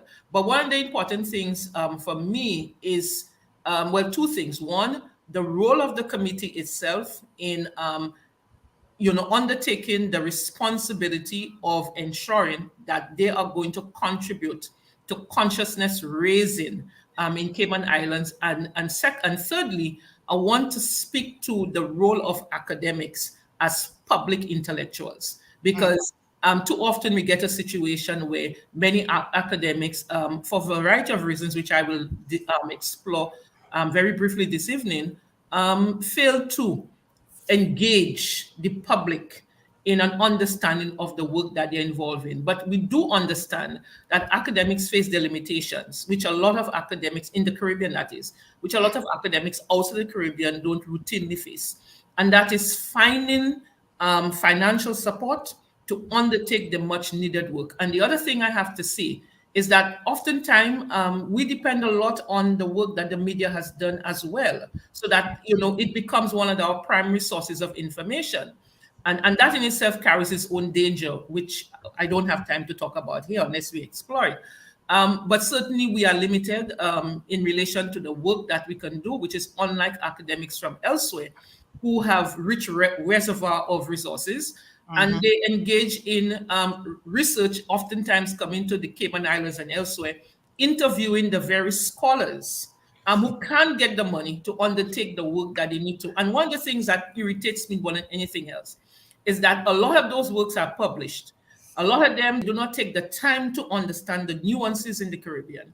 And more than that, what is equally offensive, or even more offensive, is the fact that some of the islands that they profess that they are trying to bring an understanding to, they do not even quite know how to pronounce the names of the islands. That's how bad it is. But these are the people that we tend to rely on for understanding of things which are innately Caribbean. So for that, I'm going to talk about it. And of course, because I'm a professor of constitutional governance and politics, and I have been given the latitude to speak about things that I wish to speak about, clearly, I am going to speak about some constitutional issues. Wow. Well, this sounds very exciting, folks. You do not want to, I dare say, miss this opportunity to hear the good professor speak in person. This is probably maybe once in a lifetime, really. Yeah. So again, folks, we're inviting you out this evening. You'll be able to pick up your copy of the text. Here it is. And of course, it is going to be available for sale, only $25. You can get, Mr. Bodden to sign it for you. I intend to get mine signed so I can add it to my book collection. And then, of course, we will have the keynote speaker for this evening, which you just heard from, talk about some very, very interesting things. So, Therese, yes. Sandra, before you go on, I just want to plug in a few more things here, some other things coming up, because Sandra, starting tomorrow to Friday, the Caribbean Sociological Association will be having an online conference, and it's free conference online, and some of the persons from Cayman will be presenting papers. In fact, there's a Bodden panel in that conference, a global conference. All right. So if persons want to join us for the conference, let's go to the website of the Caribbean Sociological Association, and you can just register there into the program. And Mr. Bond will be honored there also.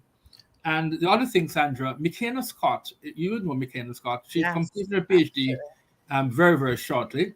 And she has agreed later on this summer to have a session where she explains what she studied, the issues she examined, and the conclusion that she arrived at. So that's coming up. I'm going to be letting you know the time for that. And our next symposium for next year, we're going to have some time. We're going to talk about that, not now, but just saying that at this point. Okay. Wow, you guys are busy. So tell us a little bit about your organization, your group. What I know, the professor said is a think tank. What is it? But I'm glad that whatever it is, however we're going to define it, that you guys are obviously very, very busy, and you're putting together some amazing events, intellectual events for people in the Cayman Islands and beyond. Yeah, I'll, of course, three members are here, and we, something that we discussed, so I could just begin. Essentially, the group really wants to focus on research and publication in a non-partisan way. We want to bring a level of critical inquiry, into many subjects, and we want to get young Caymanians, or who want to get real serious about research and publication. There's so much standard to be added. There's so much about Cayman to be added to this growing literature on the islands. We want to add to that. We want the region to know about Cayman more in terms of scholarship, and the world also, definitely. Mm-hmm. Is Teresa still there? I don't know. Yes, Teresa. Yeah, but Mario's also quiet too, But as I listened, a thought came to mind. And in fact, we had this ongoing discussion within the group. Are we a think tank or not? I was not necessarily keen on identifying us as a think tank, because that is so, in my mind, kind of old school. Mm-hmm. I wanted us to be identified by who we are, which is not necessarily a think tank, because it's not limited or circumvented from doing certain things. As the professor was speaking, and as Liv was speaking, the thought came to my mind of something I read centuries ago, and I'm not sure why, but I was thinking of miners and the role of canaries. So when I know back in the day, and perhaps they still do, what miners used to do was to send canaries into the mines because of their level of sensitivity, to determine what dangers they were likely to encounter given the level of toxicity. I think in a sense, I'd like to fashion our group as we become, because, and again, I was saying, to sharing these views among us as we discussed and wrestle with where we are. I like what Michelle Obama said when she described her book as becoming. Cayman is not the atypical Caribbean community. Mm-hmm. And our challenges are a little different from others. And we have a unique opportunity to define how we try to wrestle with them as we move forward. So I'm thinking that there are certain gaps in our community, and perhaps this is one that we can fill. And as Liv rightly said, the intention is to be nonpartisan and to help us grapple with some of the challenges and our uniqueness as we become, with the hope to avoid certain of the the shortfalls that other communities have experienced, because we have a wealth of experience surrounding us in the community, in the region. Beautiful. Mario? Could I just also say that, as Dr. Livingston mentioned earlier, Sandra, and you mentioned too, that the purpose of this committee and this cause is really to elevate the level of discussion and debate in our community. Because you're an advocate of that. You've been doing that for years through Mile Road and other tools, and it's very important as we build our nation. And so that's what attracted me to join the committee last year. When I had a symposium, I was asked to do a paper, and I had some issues to deal with, and I was dealing with those, including grief. But I got involved in the symposium. I thought it was going to actually not be as successful as it was, because I was saying, well, I'm going to go in and help them. But I was wondering whether they're going to pull it off. It was a successful symposium. And then when they talked about doing a publication, and I said, well, that sounds good, but how can we do it? And we pulled off a publication, right? And it's really, as we all agree, it's a steal. $25 CI for that book is just fantastic. And the fact is that even though we're honoring Mr. J. Roy Bodden, it's not actually his entire book. We're writing about his writings and interrogating them and doing our own papers. It is a fantastic tribute to Mr. Roy Bodden, and maybe in the future we'll do it for other writers or personalities in our community. But the committee, as you mentioned, the idea or the purpose is to introduce new ideas, deepen critical thinking on the issue of the day-to-day, and add to the growing body of academic literature in Cayman. It aspires to contribute to academic research and the mentoring of potential Caymanian writers. So we want to also get people involved, and we can mentor and develop other writers and leaders. And so in doing so, we want to develop the Cayman Islands even stronger. But our guest speaker that we have, Dr. Cynthia Barrow-Giles, I mean, when you look at her bio, which I know you have, Sandra, I mean, in addition to co-authoring a number of publications, she's also written her own publications, including Introduction to Caribbean Politics, Living in the Borderlines, Issues in Caribbean Sovereignty and Development. And she's also editor of Women in Caribbean Politics. So very, very accomplished scholar and writer. But in addition to her writings and scholarship, she's, as Dr. Livingston mentioned earlier, she's also participated in a number of election monitoring and expert groups in Asia, Africa, and the Caribbean. And she served as a member of the St. Lucia Constitution Reform Commission, and as a member of the International Advisory Board for the Journal Roundtable Commonwealth, and the editorial board of the Journal of Eastern Caribbean Affairs. So to have someone like her here as well to add to the committee and to add to the wonderful value that people will get from buying this book, and having a speaker like her, it's a fantastic value, especially in these very austere and high cost times. So it's a great value. No, absolutely. And folks, again, this is a free event. I can tell you that around the world, you'd pay top dollar to attend an event of this magnitude, and to have, again, such an esteemed, as Mario was just sharing with us, speaker. So come on out this evening, folks. You can get there early at 5:30. They'll have, sort of a little cocktail 30 minutes or so before the official event starts. It's not an un-Cayman time event. So in other words, be there on time, get your respective seats, and come out and enjoy. So again, the text is titled The Cayman Islands, History, Politics, and Society, Essays in Honor of J.A. Roy Bodden. And I'm assuming that Mr. Bodden will be there himself. Oh, yes. Oh, yes, definitely. he's going to be signing the books as well. Yes, he will be there. Along with other authors, definitely. Other authors will be signing, and all the other authors will also. Oh, so I can get everyone who contributed to sign my text. Sure. Ah, very good. Lovely. All right. Okay, so folks, please come out this evening. I will be there in attendance enjoying this event. I hope that all of you will likewise come out and partake of this as well. It's a wonderful opportunity, and I think that when opportunities like this are presented in the community, that you should take advantage of it. Don't miss out. It's really as simple as that. Make plans, get yourself a babysitter, figure it out, and hopefully I will see you guys there this evening. So again, thank you so much to our guests this morning. I know that you guys are extremely busy, so we don't want to take up too much of your time. And of course, you've got this event that you're going to be focused on this evening. So I guess I'll see you all this evening. Thank you. Sure. Thank Thank you you so so much, very much. everyone. Yeah, Good night. nice. See you later. Bye. Okay. All right. Thanks so much. See you this evening. Thank you. Okay. All right, folks. So again, big thanks to our guests. We do have Kevin Watler, who's going to be coming on and taking over from me in just a little bit so that I can actually get to my parent teaching session on time. So I'm not going to, because of sort of how the show is going to be structured here this morning, y'all know I'm itching to get back into yesterday's conversation and continue that, but I don't want to break it up. So I'm going to leave that until tomorrow's segment where we can have a proper block of time to really discuss these issues. Listen, we are faced with a lot of national issues in this country. And whilst I don't like the politicizing of it that happens, I certainly understand it.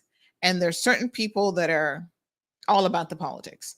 But let's leave that discussion until tomorrow, where I can really do a deep dive into some things that I think are really important for people to know from a factual perspective. And of course, I'm going to give my opinion on all of these things. And like I said, opinions are a dime a dozen.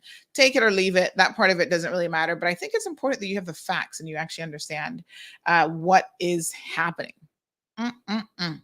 So listen, kids say the darndest things. I think that was actually the name of a show. You guys probably remember that. And so sometimes I have the most interesting conversations with my daughter. And I wanted you guys to listen to this one because this is super funny. So we'll just spend a little bit of time this morning talking about some other things as we await Kevin's entry into the studio. But listen, sometimes she says things to me that really make me chuckle and make me laugh. So you guys know she's an only child, and that's the intent. Unfortunately for her, she's going to be an only child because sometimes she has a conversation about wanting other siblings. And of course, this came up in the car yesterday. And I got to tell you, there were times during the conversation that I really had to chuckle. And I wonder, where does she get the stuff that she gets in her head? So she started the conversation. I hit the record button because I thought I cannot be the only person that finds these interesting. Of course, I know as a parent, everybody thinks their kid is like smart and cute and does the darndest things and whatever. But I think collectively as parents, we can all relate to certain conversations that we've had with our children. And one of the things I really, really enjoy, my husband does the drop off in the mornings because of our scheduling and stuff. So I've got obviously the morning show. So he does the drop-offs every single morning, the two of them. And I think that's so fantastic because both of them get quality one-on-one time to really have a discussion and build on their own relationship, which I think is extremely important. You guys know how much I think of fathers in particular who take the time to build a relationship with their children, both girls and boys, but particularly female children, because you are setting the tone for how they will know and what they will accept in life from the opposite sex, how to be treated. Men do discipline children differently. They talk to children differently than perhaps a maternal figure. And I just think that relationship is so amazing. And it's so important. So I'm glad that they have that one-on-one time every single day when they're driving in traffic. They can talk. And, I know sometimes he might turn on the radio for her because sometimes she'll say like, Mommy, I heard you on the radio this morning. I think he doesn't really listen to talk radio. So I know he doesn't listen to this program, but he does listen to 106 sometimes in the morning. So sometimes she hears me on there. And before she realized that it was actually like I was having my own show, she would say, she would actually repeat what she heard. So she'd be like, And now for, the little intro that they do, the daily news or whatever on 106.1, then she's like, Mommy, are you on 106? And I had to kind of explain to her that I hop onto their show to talk about the news, but I don't, continue. And she's like, oh. And at one point she thought that the name of my show was, there was something that Aaron was saying. I think it was Dirty and the 30 or something. And she's like, is the name of your show Dirty and the 30? Because they would then continue listening to 106. So she was a little bit confused, but I'm glad that they just have that opportunity, because then in the afternoons, when I picked her up from school, I then have the opportunity to have my conversations with her. And so sometimes she wants to watch something on the phone, because she likes to watch her little YouTube videos. And I'm discouraging that more and more, because I find that the conversations we have are just so funny. I'm like, nope, no phone. Let's just talk. How was your day at school? And we kind of go through. And so yesterday, she talks a lot about missing her dog, Coco, a lot. And she wants another dog. And she, I don't know, she made this declaration last week that her dad told her that she could get a dog for her birthday. When I asked her dad about that, he's like, don't quite remember that conversation. So I'm not sure where she got that from, but she really, really, really, really, really, really wants another dog, because she talks about it all the time. She talks about Coco all the time, about how much she misses her. When the incident with Coco happened, as you guys know now, it's been, I think we're coming into 2 years this November the 30th. It was a really difficult situation, because she witnessed the first part of the attack. So she was very much aware that 2 dogs attacked Coco. And she, to this day will ask, oh, are the dogs going to be put in jail? Did they go to jail? And, she was trying to process and understand exactly what was happening. But, the saddest part about it is she was actually blaming herself, and I don't really know why, for what happened to Coco, because I would hear her say things like, oh, it's my fault. And I'm like, why is it your fault? This was a horrible accident, but it certainly was not our fault in any way, shape, or form. I'm like, they were just not very nice dogs that eventually got out. And so, you can't blame yourself for that. Imagine a 3-year-old trying to blame herself for her dog getting attacked and killed by other dogs. I mean, it's just, we don't understand it as adults. I don't even understand why she was saying that, but it was interesting how she was always expressing herself. And I did realize that she was always talking about Coco as well. So every person she met, she's like, I had a dog. And then, this is what happened. And she would kind of walk through that. It's like she was trying to process her own grief of losing a pet that we had from before she was born. It was always there for her. I mean, her earliest memories would have to be of her and Coco. And so it's been challenging, I think, emotionally dealing with that. But yesterday's conversation wasn't about Coco. It was about the fact that she wants another sibling. So I want you guys to listen to this, because it is a little bit funny. And I had moments when I was chuckling. Hopefully you can hear it. But listen to what Gianna wanted to tell me all about yesterday. Make a baby? It's not quite so easy. You have to be pregnant to have a. So it started off with her asking me if I could just make a baby. I was like, you don't just put a baby in an oven and make a baby, right? So then she was like, oh, do you have to be pregnant first? So listen to how a 5-year-old Make thinks. a baby? Yeah. It's not quite so easy.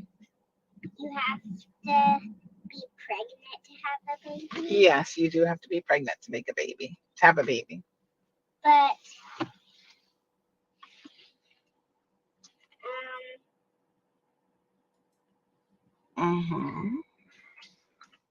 this You really want a sister? because we can call her Stephanie. Stephanie? Yes. Where did you get that name from? I just made it. You just made it up? Yeah. Oh.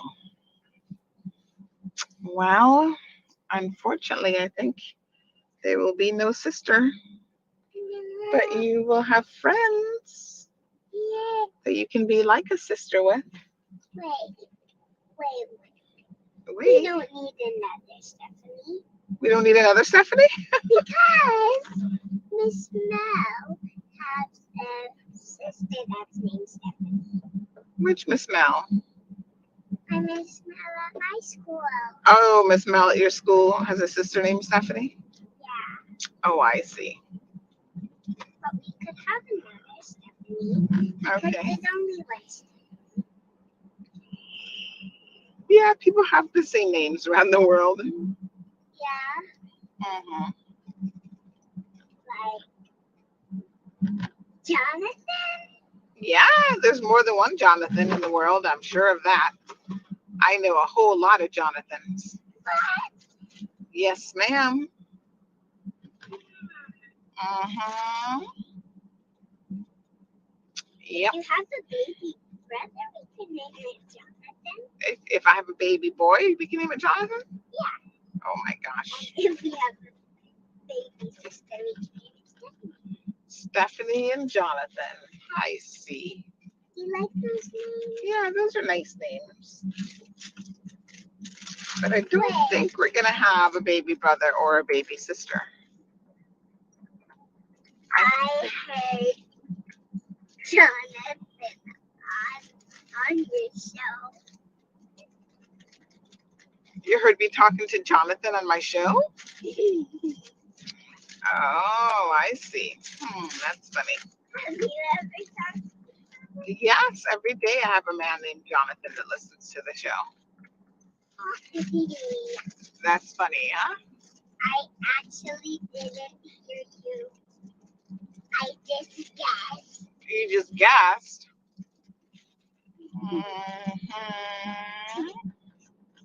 I see.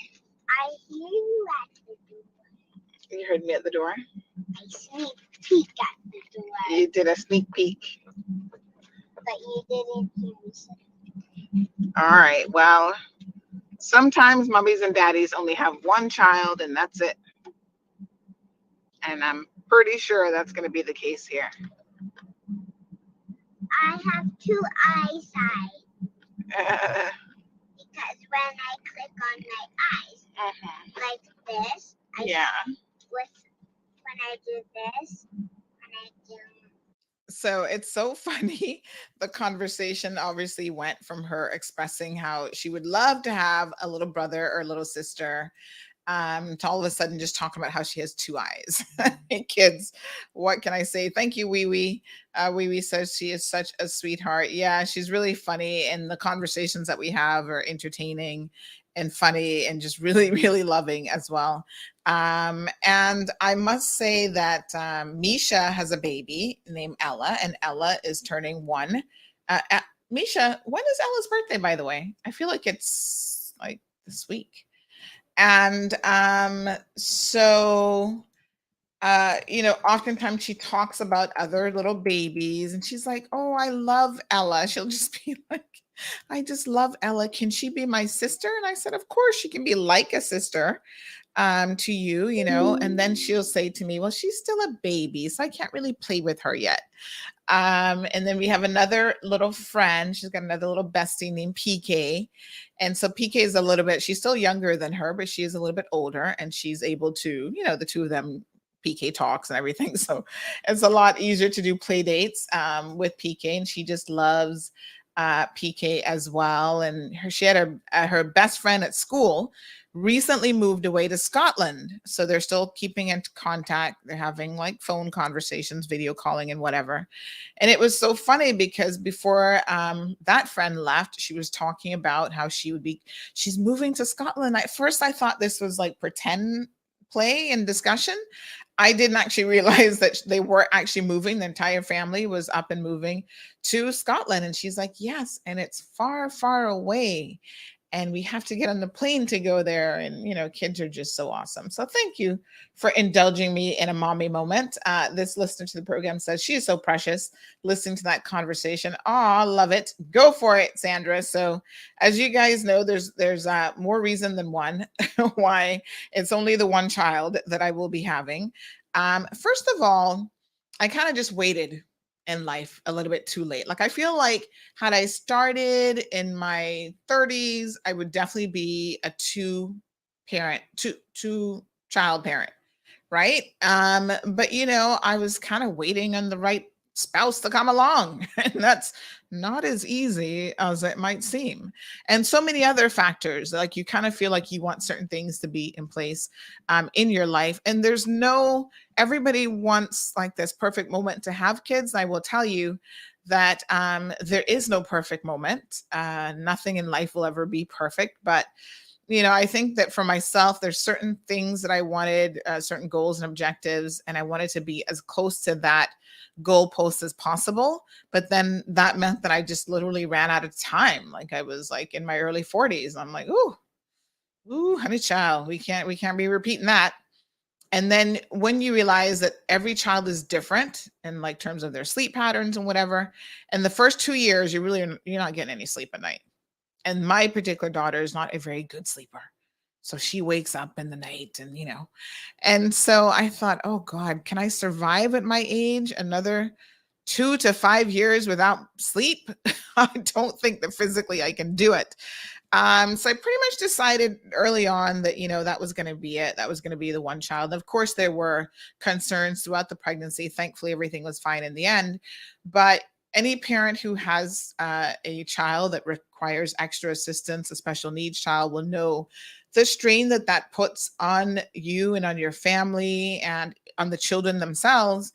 And I think that if you have any inclination that you might be putting your child at risk, because you've waited for too long, just all these factors, that you really just don't even want to take the chance, right? So thank you, Elizabeth. She says, my daughter at that age gave me $2 and said, go to the hospital and buy her baby and make sure it's not a boy. Oh my gosh. Because she now has a brother and she wants a sister. I was like, oh, that's not how it works, dear. Yeah. Oh my goodness. Can you imagine $2 for baby? So yeah, I mean, she doesn't seem to, a lot of times she talks about baby sister, but as you can see, she's open to the possibility of a baby brother too. She doesn't mind. So Nat B says, go adopt or foster. That has certainly crossed my mind. But with my busy schedule, I'm not sure that I even have the time. So of course, the time is also really, really important because I firmly believe that children deserve and should have one-on-one attention from their parents. And I think that that's just super important. And so my time is very, very limited. And then, of course, financially, you want the best for your children. You want them to have experiences. And for me, experiences include travel, to see the world. She's been to Jamaica, the BRAC. Oh, she loves Cayman BRAC, by the way. She loves the BRAC. And she's just recently taken a trip to the US, her first trip to Miami. But, for me, Miami is like, meh. That's not really, Miami. Okay, we go to shop. But, my goal is for her to see as much of the world, way more than I ever had the opportunity to see, both regionally and beyond. So I want her to go to Europe, and I want to go to Europe and do all these other things. And of course, with the inflation and cost of living where it is, traveling is definitely, it's a luxury, but it shouldn't be. It should be something that we all have the opportunity to do just to broaden our horizons and to learn. So I see Kevin is here. Kevin, let me pull you into the studio. Good morning, Kevin. How are you? Good morning, Sandy. Good morning, Cayman Islands. I'm doing quite well. How's everything on your end? I'm good. I'm good. Thank you for being willing to jump in this morning, take over the reins while I actually go and do my little parent teacher session this morning. So you're not a dad yet, but it's coming. And I got to tell you, these parent teacher sessions are always a little bit nerve wracking. Like I always go in there thinking, oh my gosh, what are they going to tell me? She always gets fairly good reports, especially for a 5-year-old. I mean, but you've got to start setting expectations early on in terms of behavior and performance and what you want your kids to accomplish. So she now has a weekly spelling list already. So she's been doing that for the last month or so, learning how to spell certain words. And she struggled with the days of the week. And I'm like, Gianna, they all end the same way. D-A-Y. She had to think about that. I think it took her a little while for that to sink in. But I know that you love kids and that you have a couple, you're a godfather to a couple kids. And so, I was just sharing a little bit this morning with our listeners, some of the fun stuff that as parents we get to just enjoy with our kids. Absolutely. No, and I'm just kind of thinking about, how I was when I was a child and what my parents had to go through and some of the things that my sister and I put my parents through. And speaking of my parents, Sandy, today's a very special day for my mom and dad, Janet and James. Today's their anniversary. Wow. I'm just, pulling up a picture here, just uploading it for those who are online. Oh, need to flip it. But yeah, mom and dad. How many years? You know what? I'm such a bad son because I don't remember. I was about to message my mom, how much years is it now? Because I know it's been. Oh my gosh, you forgot. It's over 30 years, that's for sure. I think it's like 36 or 37. I have to double check this Wow. one. But Wonderful. yeah, no. Well, happy anniversary to Miss Janet and Mr. James. Hope that you guys have a fabulous anniversary. It's been so long that Kevin has lost count. Yeah. Yeah, no, it's funny because my dad sometimes says, "How old you are again?" And then I tell him, "No, that's not true." I said, "Dad, do you know that you're 70 now? You're an old man now." Oh my goodness. Yes. No, time definitely flies, I suppose, because I just remembered I was actually talking to some of my friends the other day, and I graduated college in 2008, and I'm like, are we really getting that old? 41 years, your mom says. Yeah, she just messaged 41 years. So I was even still off. 41 years. Yes. Wow. Don't be knocking off the years now. And now she's getting on me because she says 70 is young since I shared that my dad said no. 70. Well, let me show you. Look at this. They are beautiful. Your mom always looks like, how old is your mom? She's in her 60s? Mama, how old you are? She's messaging because I am so bad. I am bad with these ages. But listen, your mom looks amazing. Like, honestly, she really is aging. 59. Mom is 59. Wow. Well, she's aging very, very well. She looks fantastic. And what a beautiful couple. So happy anniversary to Mr. James and Janet Watler this morning.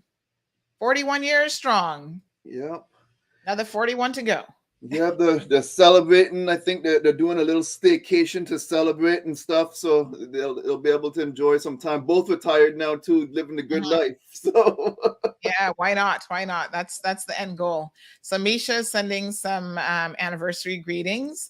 So if you guys see either Miss Janet or Mr. James, make sure that you wish them a happy anniversary today. So Kevin, I'm gonna let you take over the show. Okay. You do your thing and have a good day, folks. And again, Kevin, thank you very much. And I'll let you guys know tomorrow how the report goes for First Gianna School this morning.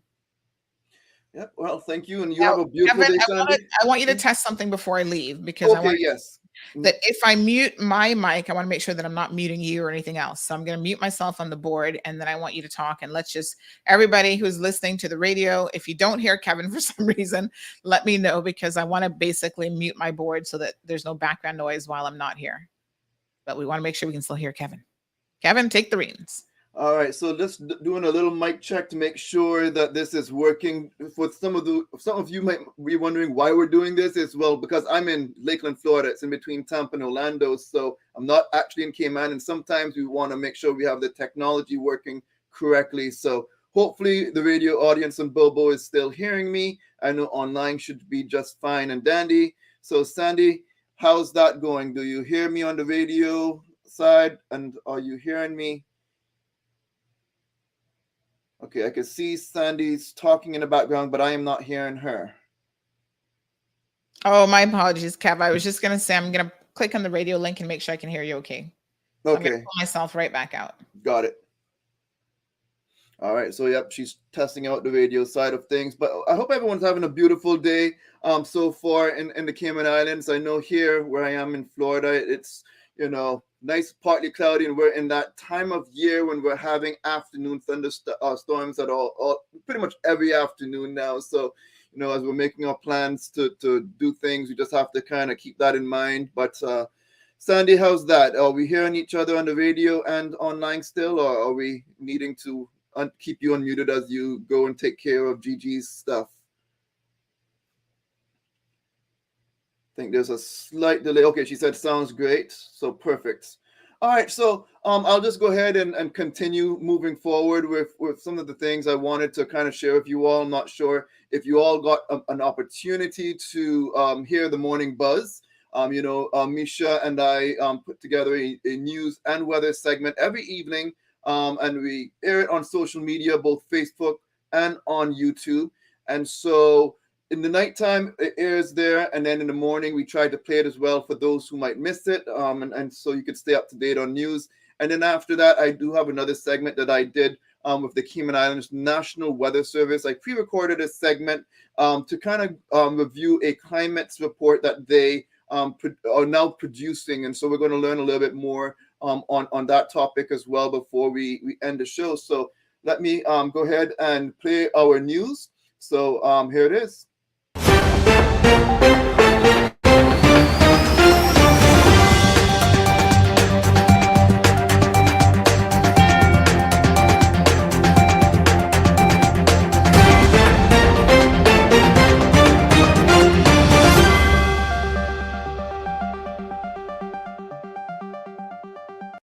Hello and welcome to CMR Daily Buzz. I'm Misha Allinger and thank you for joining us. Officers responded to a report of a single vehicle collision on Northside Road involving a blue Mini Cooper around 6:10 p.m. on Saturday, 11th June. The driver sustained serious injuries and was transported to the hospital by emergency services. He remains in hospital in stable but critical condition. In a second road incident shortly before 3:40 p.m. on the same day, Saturday, 11 June, officers responded to a collision at the Butterfield roundabout involving a gray Toyota Vitz and a white Honda CR-VX. The Honda CR-VX also collided with a parked Kia Sorento on North Sound Road in the vicinity of Animal House. The driver of the Honda was transported to the Cayman Islands Hospital by emergency services to be treated for serious injuries. She also remains in the hospital in stable but critical condition. Both these matters are currently under investigation, and anyone with information or who may have witnessed the incident is encouraged to contact the Georgetown Police Station at 949-4222 or the Traffic and Roads Policing Unit at 649-6254. Anonymous tips can be provided directly to the RCIPS via the confidential tip line on 949-7777 or their website rcips.ky. In court news, a second man aged 32 has been arrested and formally charged with assault ABH in relation to an assault that took place on Sunday, 20th February. A man was assaulted by several others outside Power Supply Bar on Lawrence Boulevard in Georgetown just after 10:30 p.m. The Grand Court ordered the Commissioner of Police, Mr. Derek Byrne, to pay the Police Association's costs for legal proceedings after the court found that the Commissioner's decision to change shift patterns was unlawful and unfair. Last year, the Cayman Islands Police Association filed a lawsuit against the Commissioner after he changed the policy on shift patterns for uniformed officers, resulting in them losing vacation time.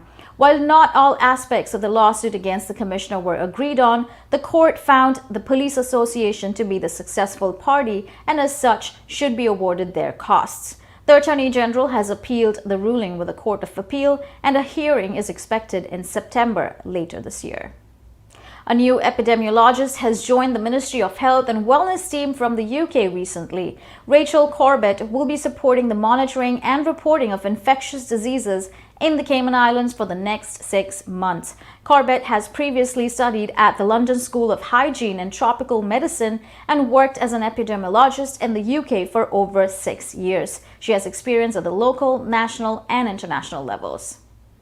A 500-page compilation book of essays in honor of J.A. Roy Bodden will be launched on Tuesday evening, 14 June at 6 p.m. at the University College of the Cayman Islands. Professor of Constitution, Governance and Politics at the University of the West Indies, Cave Hill, Barbados, Dr. Cynthia Barrow-Giles will be the guest speaker at the book launch event. Books can be purchased at the event for $25.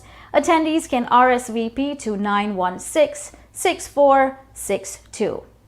Let's hear from Kevin Watler for updates on Cayman's weather. Hello Cayman, I'm Kevin Watler and this is your CMR weather update. It's brought to you by WG Charters. Sunrise at 5:47, intervals of clouds and sunshine today. The day heats up to the mid-80s, winds east-northeast at 10 to 20 miles per hour, sunset at 7:04. Clear this evening, then increase in clouds with some scattered thunderstorms after midnight. The winds east-northeast at 10 to 15 miles per hour, and the temperatures will fall to the upper 70s. High tides at 8:39 a.m. and 10:27 p.m. and low tides at 3:31 a.m. and 3:24 p.m.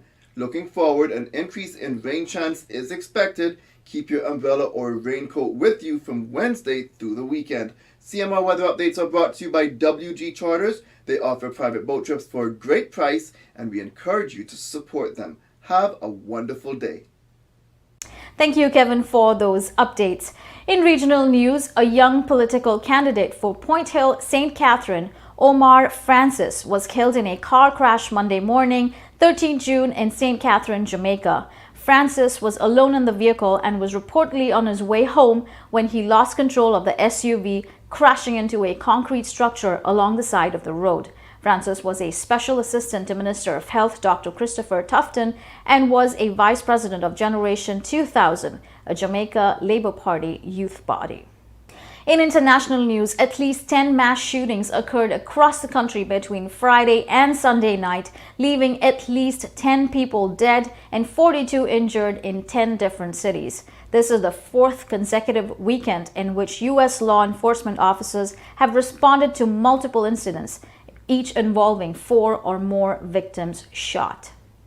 Queen Elizabeth II, who is celebrating her Platinum Jubilee to mark 70 years of reign, achieved another record on June 12th to become the world's second longest reigning monarch in history. Queen Elizabeth II, who was crowned in 1953, officially reached 70 years of rule on 6th February. Last weekend, her Platinum Jubilee was marked with 4 days of celebrations across the UK and British overseas territories. Following the recent celebrations, the 96-year-old thanked the nation in a letter, saying that she had been humbled and deeply touched. CMR is inviting businesses to sponsor our Hurricane Special Edition with host Kevin Watler. Reach out to CMR's sales team today to find out more and secure your spot to promote your business on CMR platforms. For more in-depth news and headlines, please visit our website, caymanmallroad.com. Tune in to The Cold Hard Truth with Sandy Hill, Monday to Friday at 7:30 a.m. on Facebook, YouTube, and Radio Bobo 89.1 FM. Thank you for tuning in to CMR Daily Buzz. I'm Misha Allinger. Please do not drink and drive, and stay safe.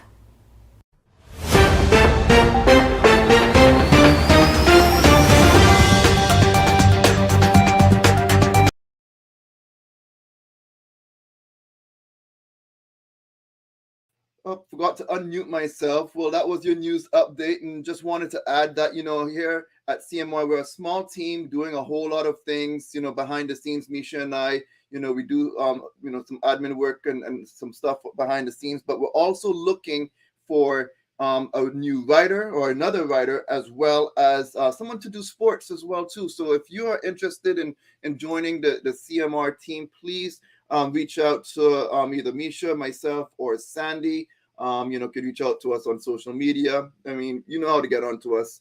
PIO Kevin Watler is my Facebook page as well. So you could also, reach out to us, and we'll see if you could join our team. We're a small team, growing team, and we have a lot of future plans. So we won't share too much more about that, but we definitely have plans for the future to continue to grow Cayman Mall Road and the products that we are offering everyone. Again, we're now on Bobo. We have our Facebook, YouTube pages, and we're the #1 radio and as well as news source in the Cayman Islands. We are doing a lot of amazing things, and we are thanking you for really helping us to achieve that as well. So one of the things I know some people might be looking at would be the weather forecast. If you are a weather geek like myself, you know that there is a little blurb that's starting to show up in the Caribbean. Don't want anyone to get stressed out about it right now. The Cayman Islands National Weather Service is monitoring it, but at this time it poses no immediate threat to the Cayman Islands.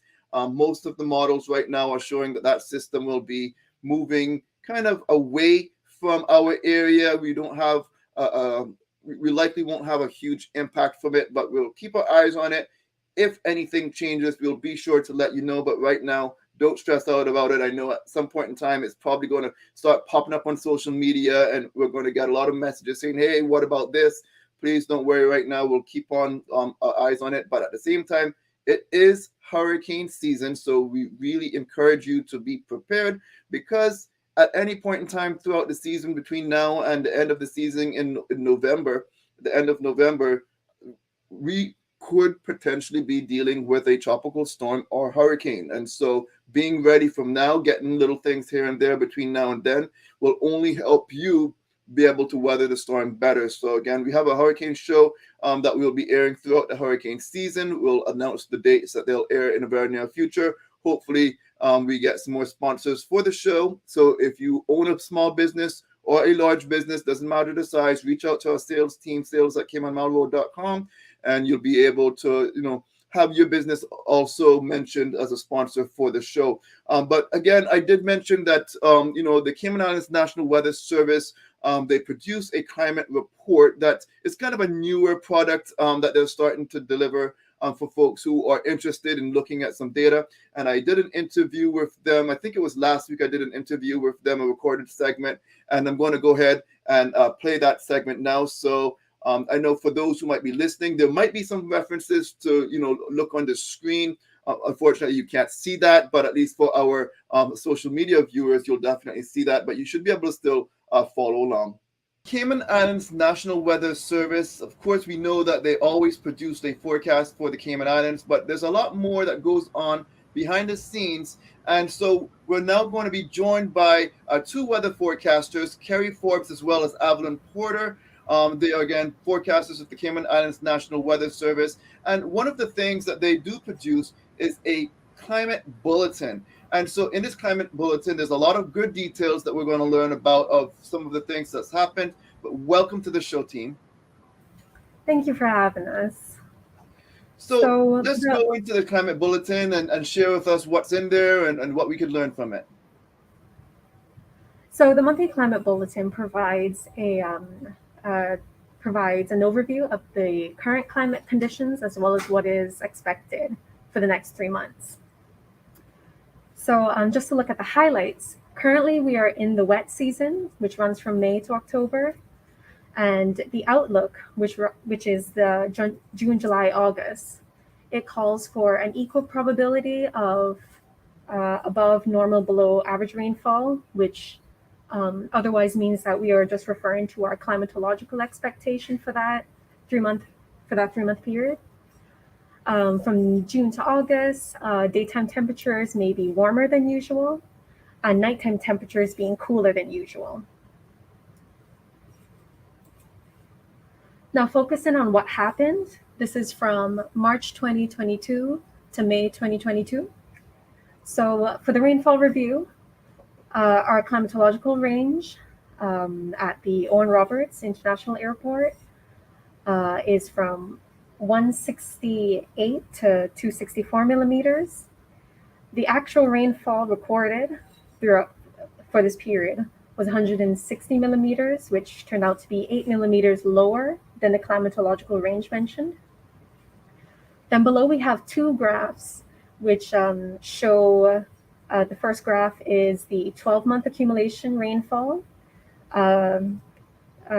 compared to the 30-year average. So the 12-month accumulative is in blue, with the 30-year month average in red. So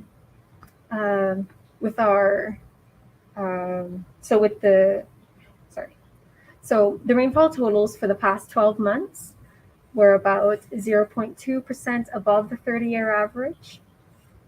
Then the figure 2, which is the monthly rainfall total against the 30-year average.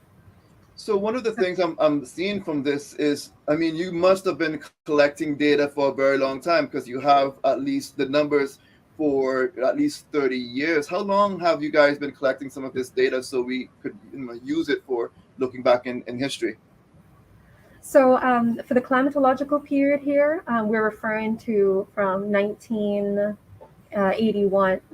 91 to 2020. Oh, sorry, 1991 to 2020. But our records go back to the 1950s of taking observations. Oh, so you guys been really at it for quite some time at that team. Yeah. Okay. So what else is inside this report? Yes. So so here we have, so figure 2, monthly rainfall total versus a 30-year average. So so looking at this graph, you can see a spike, which is in August, having a rainfall total of 320.8 millimeters, which is the highest on record. This was August 2020, in which we experienced. Oh, sorry. I'm sorry. This was August 2021, in which this spike is in association with Tropical Storm Grace, which gave us a high accumulation for that month. So you really dumped a whole lot of extra water on here on the Cayman Islands. Yes, to give us that spike there. And then the only other notable thing we have here is also September's rainfall, which was 50.29 millimeters, which turned out to be the lowest on record. Yeah. And then, so then we just also take a look at the temperature from March to May, in which the average was 28 degrees, which is about 82 degrees Fahrenheit.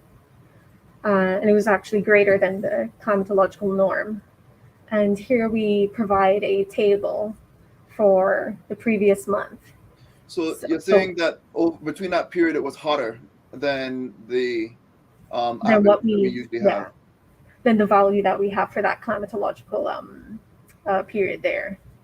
So so then we just have, we also provide a table for the previous month for May, just comparing the values that we observed against the climatological mean.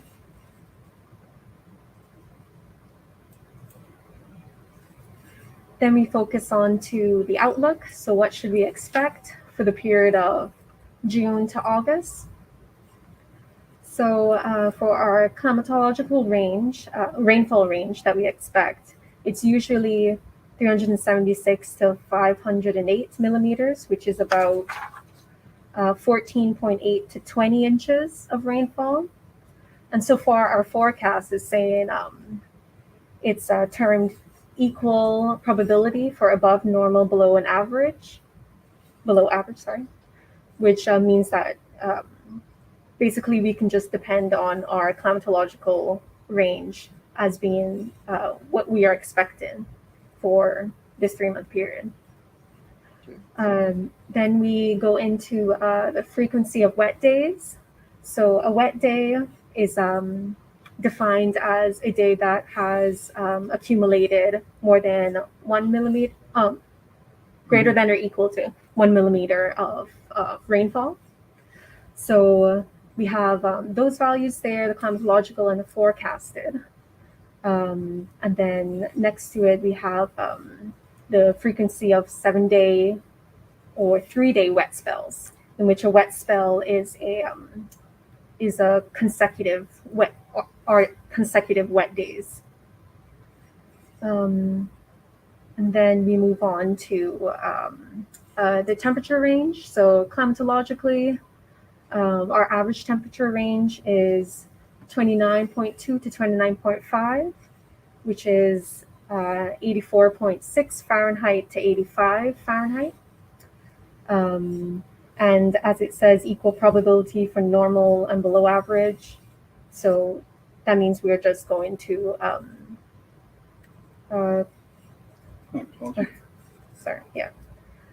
So that means we the forecast is for the climatological range. No deviation from that. Then we focus onto how dry. So concerning drought, we have no short-term or long-term concern. And then we put a frequency of how many dry day spells are expected, 7-day as well as 10-day. So these are days that have experienced less than a millimeter of rainfall accumulated.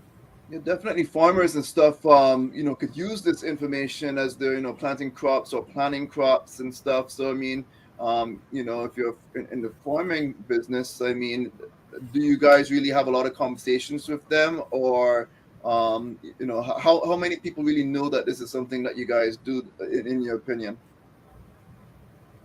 So currently we are actually supposed to be having a presentation on the 14th of this month, in which we will go over this same climate bulletin with the Agricultural Society for the current members or any new members to then introduce them to the product and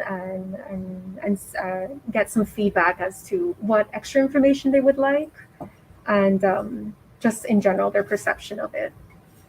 Absolutely, it seems like very good information, especially for them specifically, because I mean, with the droughts, it's so important for them. So Yeah. at least we could help at least spread the word that this is a product that you guys are creating, and it's all about getting this information so they could ultimately make better informed decisions. Yeah, that's right. Yeah. So anything else in the report? Yeah. So lastly, we have a precipitation outlook, which is the figure 3 there, which is just confirming what we mentioned earlier, that as it comes to rainfall, we're expecting our climatological figures, which is about 14 to 20 inches for this 3-month range. And here we just want to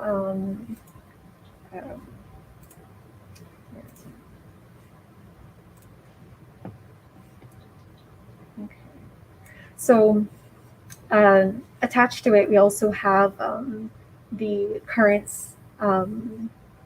information on the El Nino Southern Oscillation, which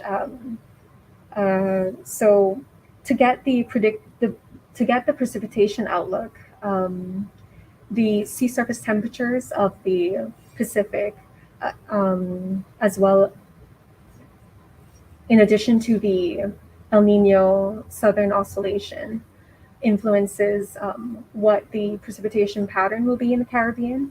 So, for example, in the expected impacts of rainfall and temperatures, it states here that La Nina tilts the odds to more rainfall activity for June, July, August, as well as September, October, November, except in the Northern Caribbean, where, as you can see, it tilts towards less rainfall. So that's just given a outlook on precipitation throughout the Caribbean, but yeah, there you can see what is expected specifically for our area. Yeah, so some of that is what they also use, I guess, when they're also looking at hurricane predictions. This is some of the data that they're also looking at, correct? Yes, because we also have in that same section, it says La Nina also tilts the odds for higher tropical storm frequency in the Atlantic Basin. So how can people, if they wanted to look at this report, how can they get access, or how can they find it? So we post the bulletin on our website in the climate section, as well as if anyone's interested, we also have a contact section on our website that you can ask to be on our emailing list, because we also email it distributed that way as well. So yeah, so those are your options there. Excellent. Well, no, really appreciate the hard work that goes on behind the scenes. I know a lot of people might think they only, might see the local weather forecast. They might only hear from the Cayman Islands National Weather Service, especially when we have hurricanes. But I mean, there's a lot of other things that goes on behind the scenes that you all do. That is, really appreciated, especially again by farmers and just in general. Some of this data could be used for other things as well. So thank you for all that you all do. And anything else to add before we close off the segment? It was mainly, make sure to check our website, weather.gov.ky, to see our latest forecasts, as well as the current monthly climate bulletin. Thank you. And Mr. Porter, anything else you would like to add as well? No, Miss Fox took care of everything, so there's nothing more to add. No problem. Well, thank you all so much for taking the time. Really appreciate you, and have a fantastic rest of your day, okay? Thank you for having us. You as well. All right. Well, that wraps up with today's segment on Cayman Mall Road. Hope you all have a beautiful day. Take care and be safe. Thank you for tuning in to another episode of The Cold Hard Truth on Bobo 89.1 FM. Cayman's #1 talk show is live weekdays from 7:30 a.m. Never miss an episode again. Watch anytime on CMR's Facebook and YouTube channels for the latest show episodes. Don't forget to follow us online on our social media channels. And visit CaymanMarlRoad.com for all the latest news and community happenings.